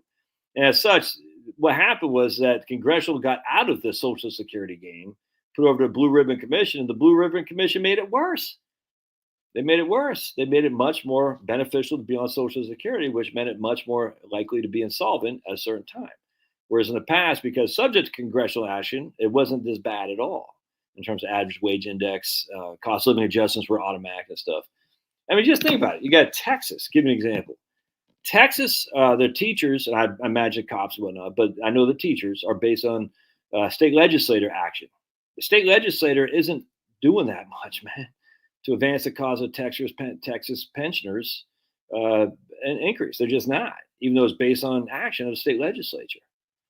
The teachers don't have as much pull as you think in Texas. And they might have more pull in New Jersey because they're far left union people. But it's not the teachers per se, it's the union as a whole, the union mechanism of all those people in New Jersey. Remember not traffic cops, the toll booth operators used to make $100,000 a year with a massive pension. Anyway, so he said there'd be, if you didn't phase in, he gave a good example that if you didn't phase it in, Jill, that it'd be people would respond quickly. They say, I better respond quickly. I don't, that's not going to happen. Look, again, I have to say this. Anything can happen, but it's not going to happen. They're not going to just say one day, "Sucks to be you, Jill," but for freaking Carol, she's good. It's just no way. Make sure to do a video that I was right. Yeah, I'm not going to do that video. It's COLAs are not the problem. It's the average wage index is the problem. So all these people say, "Oh, we should go back to the way it was." They don't know what the hell they're talking about. I've been saying this for years on this channel. It's like, you don't know what you're talking about. Not you, James, but people say, "Oh, we should go back to the way it was. Social Security is not keeping up with the cost of inflation." I said, you have no clue what you're talking about. The average wage index has been a panacea for those of us who are going to take Social Security soon, because the average wage index has increased significantly higher than cost of living adjustments. It's just a fact. And when you factor in your benefit, which is based on a COLA, your benefit is based on AWI, average wage index, it's been a boon for us. And Andrew said, I got to find that article. This is the day Social Security went insolvent, from like December 7th, 1977 or something like that. That's fantastic. What a great article. I want to look at that. There's a criteria for ministers, including religious objection. They must be conscientiously opposed to accepting Social Security benefits based on religious principles. Interesting.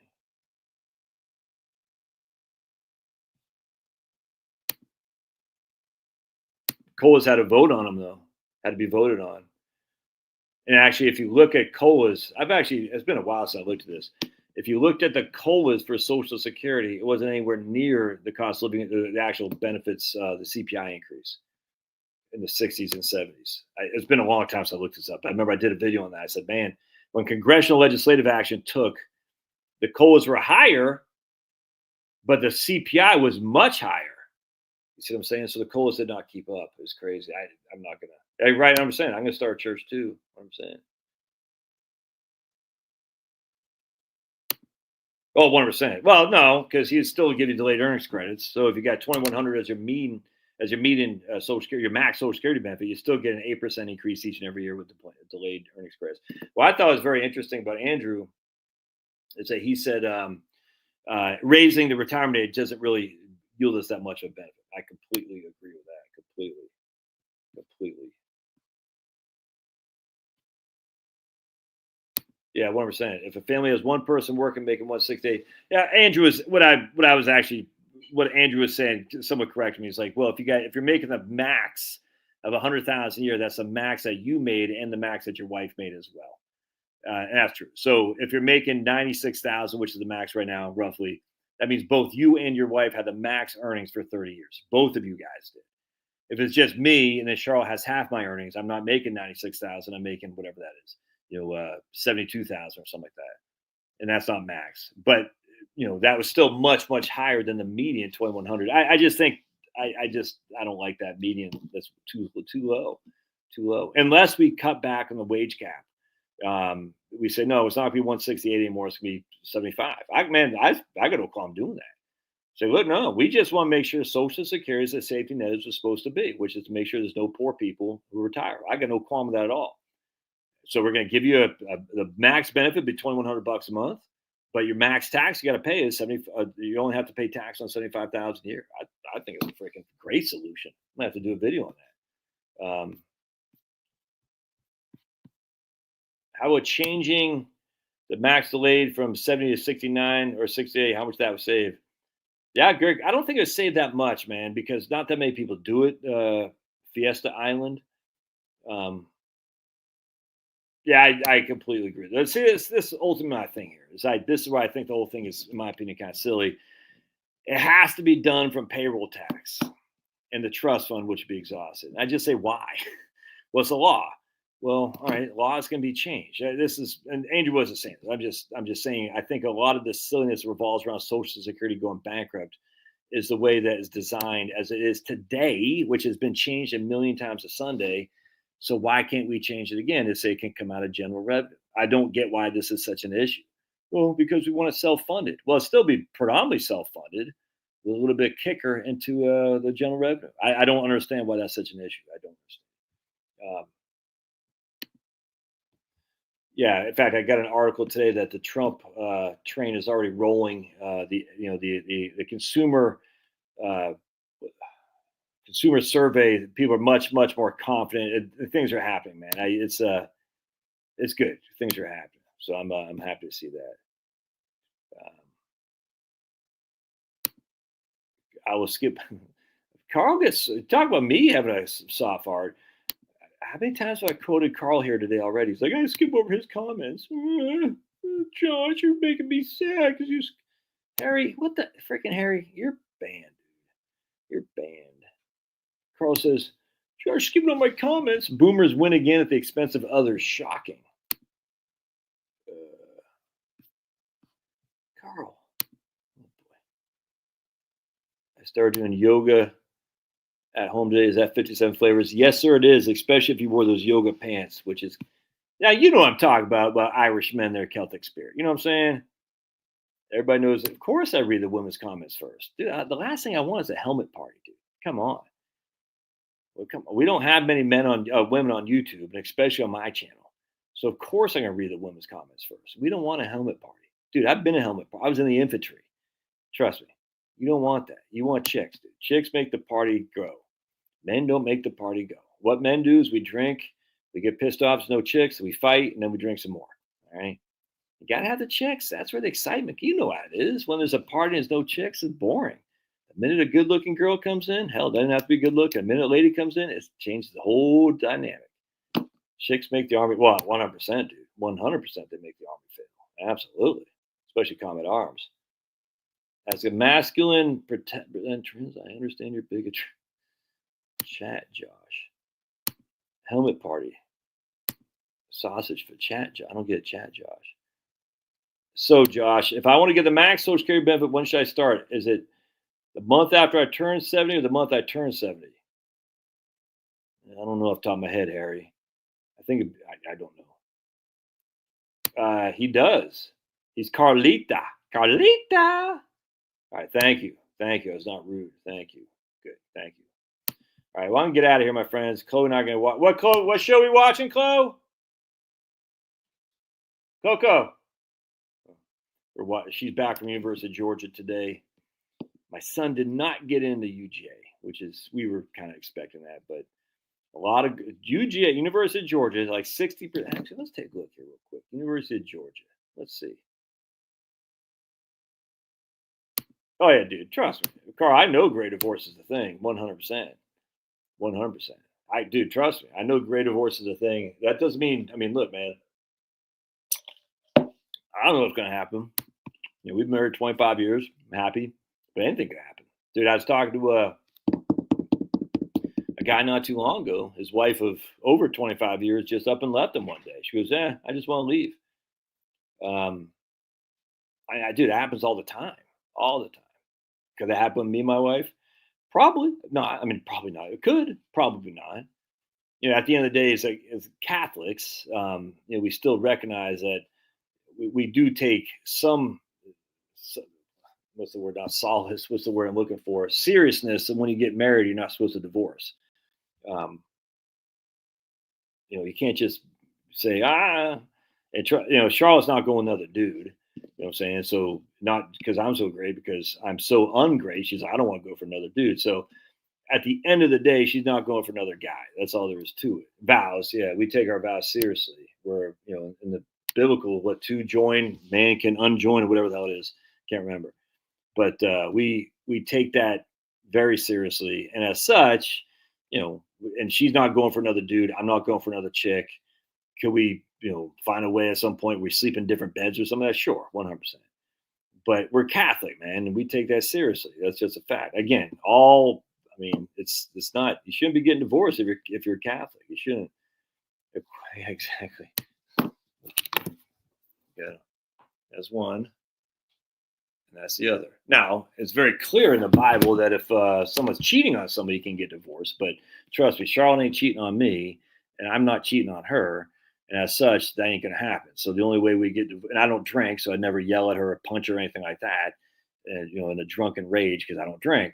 And she doesn't drink, so she'd never throw freaking, you know, I don't know, what my mom, you know, lampshades or lamps at my dad when they were drunk. And, you know, I mean, just as a little kid watching them fight, like physically fighting, my dad, you know, slogging her, my mom throwing lamps and stuff at it. That wasn't very fun. So I'll never do that. But, oh man, yeah. Yeah, I've talked. It's crazy. And then with Facebook leading people to old flings, I don't know what to like. I hope like fat huge or just because he's jacked, man. Believe it or not, Finney's jacked. He's probably got a little bit weight on him, but he's jacked. And you can't. You see that roll, it makes him look fat, but when he's standing up, he's got muscles.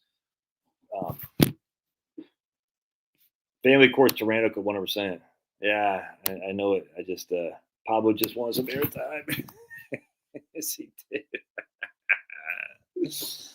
It happens. I mean, people they have this idea like these Facebook. I mean, these high school flings are going to come back. I don't know. I don't. I mean, I had girlfriends in high school. If someone said, "Hey, Josh, remember me?" Like, would I be intrigued by that? I hope not. You know what I'm saying? I mean, I don't know.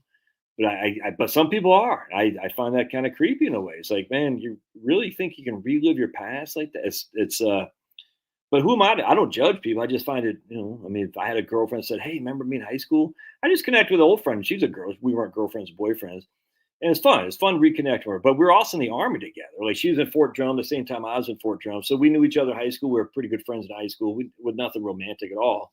And then when I was in Fort Drum, she was in Fort Drum. She was an MP and I was in the infantry. So we didn't really hang out that much. But she connected me after 30 years. And, I'll pick her up. She's coming to Atlanta and I'll pick her up from the airport. I can't wait. It's going to be fun. And I don't have any problem with that. It's nothing platonic. I don't know what that word is, platonic or something like that. But that dog has zero. That's given 100%. But it's nothing there. You know what I'm saying? I mean, first of all, my wife is pretty hot. So you'd have to be pretty hot to even have me like even consider that. And on top of that, I'm not going to get anyone. I mean, dude, Charlotte's funny. She's hot. She's smart. And I'm married to her. You know what I'm saying? So I'm not going to violate that in some drunken stupidity. And that's really crazy. Nuts. Watch Karen email me that. I won't remember, Carl. Email me Karen Strike. Let's just put this. There's a lot of men. Too many men. Like, look here, man. I get. How do I want to say this?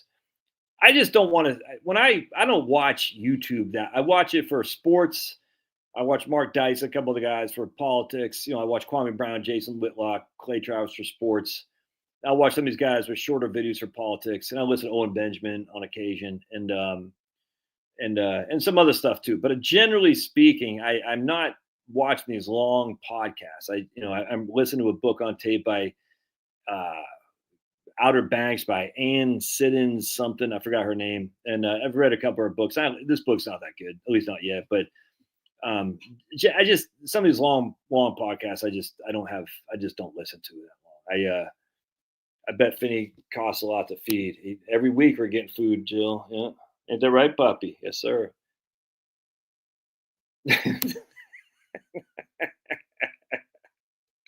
Staying married is a huge part of a good retirement plan. Yep. Finney and Josh do the pulverizer diet, what I'm saying. But I just I'm not. I mean, I'm on YouTube a lot. Don't get me wrong, but I don't watch very many. I've watched. Some of y'all had sent me the thing with the Bill banging his 4%. Some chick was interviewing him about the 4% rule and stuff, and I had some disagreements with him, but it was a good video. And I don't know. For me, I'm just some of the stuff just bores me, to be perfectly honest with you. I can't lie to you. And some, even some conspiracy videos. After a while, I'm just saying, that kind of bores me. But I'm just always thinking about what videos to do, frankly. That's always in my. I removed what comment? I thought it was too rude. What? Whoa, wait a second. Are we getting through to pulverizer? Pulverizer thought he was being too. I literally had never thought I'd see the day where Pulverizer thought he'd be too rude. I'm not sure what you're talking about, but this one, dude, that's funny. You didn't remove that one, I hope. That's funny. It was okay. It was a good video. It was okay. It's Pulvy humor. I still wanted. She asked him at one point about the inflation adjustment, but not the way I was hoping she would have asked. And I said, "No, she's not. Oh, Pulverizer, that's not rude. Come on, no." Pulverizer. When a woman tells she that she loves, but is not in she loves, but is not in love with you, she met another dude. It happened to my buddy in his first marriage. When a woman tells that she loves, I don't know what you're saying. What tells who that she loves? She loves you, but is not in love. Is that what you're saying? Yeah. That's dude. I don't envy any of these people going through that, man. Um, I want more men and women to get married, have kids, raise good adults. I'm pro marriage, but I wouldn't recommend young men today. Sadly, yeah. I did. I mean, I get it. I mean, I but I mean, I just at this end of the day, it's what she loves you. Okay. I mean, I can't imagine. I was dumped twice. I think, yeah, twice. And both times it sucks, dude. But I was young. I was like 19, what, 17 first time, 18 the second time, or something like that. And but both time, one time was obviously wasn't going to work out, and that was fine. It still sucked. Though. I was like, dude, you can't dump me. The first time was like, I was just a dick. The relationship should never last as long as it did. You know what I'm saying? And it sucks. And I still to this day think about it. I was like, damn, it's just embarrassing how bad I was. You know what I'm saying? I'm literally embarrassed by that. I'm like, oh, because it's just not a good guy. And the whole point was I had no self. What's the word I'm looking for? No self confidence. I said, well, I'm going to hurt her before she hurts me because it's inevitable she's going to hurt me. You see what I'm saying? So I was a dick to hurt her before she hurt me. And ultimately she said, I'm sick of you hurting me. I'm leaving you. I said, well, you can't leave me. And sure enough, she did. Till this day, I'm still like, oh, it's just embarrassing. And then you sober up, you wisen up, you get older and you get better. You know what I'm saying? But no, dude, I can't imagine, marriage of 25 years and I've had this story told to me a million times. Wife just comes by both times, wife and husband. Wife comes home from work and she says, I'm out of here. I'm like, what happened? It's like, I found another guy. It's like, what, tonight? No, I've been with him. It's like, dude, I can't imagine the devastation of going through that. I can't imagine it. Yeah, no, I just this is supposed to be about Social Security, not a romance channel. Freedom needs a lady in his life. Freedom Will Ring needs a lady. Finney gets ribeye and steak. Now I'm trying to. If you guys got a good place to get, I got to find a better place. I don't know if like whole. I don't want to ship beef sent to me, and I've had a couple grass-fed beef places here. Their steaks just aren't that good. I was disappointed in them, and so I was like, I got to get a good place to get good pasteurized, not pasture like stupid Lewis pasture, that fraud, but pasture raised grass-fed beef. I feel after reading my book on vivisection and how bad the vaccine pushes are on animal experiments. I can't have eating animals that are just thrown to the slaughterhouse like just like literally I can't have that. It hurts me. If you're not familiar with the vaccine purveyors and look at the anti-vivisection league from England and whatnot, I don't know if it was in the United States back in the 1890s, 1900s and stuff. Animal experimenting was horrible, and it still probably is, frankly. Might not be horrible in the U.S., but in other countries, it's disgusting.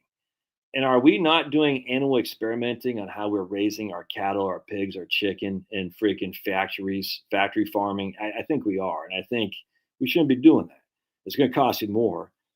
But but I also want a good taste of a steak. You know what I'm saying? So if you guys have some, and I don't mind buying if it's got to be shipped to me. I just would rather not ship. So if you know a place where I can get good quality steaks that taste good, that are humanely raised, I'd love to hear that. And if I got to order them, that's fine. But I'm just not sure how Costco does it. I'm not. I looked into this about a year ago, and I wasn't convinced that they do this properly. And I don't know. Maybe they do. And so we got a Whole Foods or something like that. They use something called Baldwin Farms. Presumably that's good. I'll go there. Probably might go there tomorrow. But I just got to be better because it's reading what they've done to these animals to experiment for vaccines. It kills me. And these guys should all be sent to jail. If you're going to experiment on animals like that, you should go to jail. Um, 50 Shades of Josh. Josh, from the Hallmark Channel. Dude, you can really, dude, you should take that, dude. Butchering, Andrew, is such a skill to know, man. Dude, I tell you, there's Jack Spirko talked about this. Um, if we want a great lab to join Finney and Powell, let me know. I plan on leaving next year. Can't take. How old's the lab? Interesting. Keep Carly. Let me know, man. Send me some pictures. Send me some pictures, man. It won't be this year. We might be in the market. Andrew, Jack Spirko from the Survival Podcast has a great idea to have a traveling butcherer, like a traveling mechanic. You know, people raise it, but you can butcher. The guy shows up, he butchers right there on your premise. And the reason that's important is because something about you don't have to go through the FDA or something like that. You just go. If the guy does it on your campus, you can just do it. Andrew, I'd love to learn to do that, man. I went to a butchering thing here in Atlanta. It wasn't the butchering the whole cow. It was basically cutting up. It was already been cut up, and that's where I found about Denver steaks and stuff like that. That was very enjoyable. I learned a lot, but I don't do it on a regular basis. So I forgot to. I'd fly out to Ohio to watch you butcher something. I would literally, Andrew. I would fly. You're in Ohio, I think. I would fly out there for you to teach me how to do that. Absolutely. Venison doesn't do it for me, man. I had venison the first time I had venison. I freaking was in love with it because I never had it before. Ever since then, I just it's too gamey. I just like beef. I'm a beef guy. But anyway, Andrew, I'd take you up on that 2 seconds flat, man. If you're ever gonna do that, I'd come out there. I'd just freaking watch it. I'd get my hands dirty. Absolutely, absolutely. And so I went this thing they had in Atlanta, and they had the green egg thing, dude. It was, oh my goodness, it was just so good, so good. It was so good. Like we're cutting off, and oh man, Wasita Farms in Wisconsin. All right, I have to look them up. Thanks, Bruce. Wasita Farms, Wisconsin. Let's check them out. And then we're gonna get out of here because you guys are really making me mad. Wasita Farms, Wisconsin. Have you already emailed me about that before, Bruce? Wasita Farms. See, the problem is shipping it is just so much more expensive. You really want to do local. Yeah, right here. That used to be a thing, except they have several farmers bring their beef to a central location. This you need to let the beef hang before cutting up. Yeah, 100%. Yeah, 100%. You have to get all the wild fat out of the venison. All right, I'm going to get out of here, my friends. I'm looking up Wasita Farms right now. Subscribe for a chance to win a $100 gift card. Okay, good stuff. Tomorrowland to you. Ooh, okay. Shop online. Ooh, all right. Meat packages. Nice. Grass-fed beef. Ooh. Grass-fed beef crown. I want steaks. Beef packages. All right, I can get out of here, my friends. God bless. Appreciate you jumping on here with Andrew. Andrew Crushes. Make sure you sign up for a Substack. Follow him on Twitter, and it's a big sag. All right, God bless. We'll see you guys. I'm gonna contact Andrew. I'm gonna say Pulverizer says being mean, and Pulverizer's sad. He feels bad.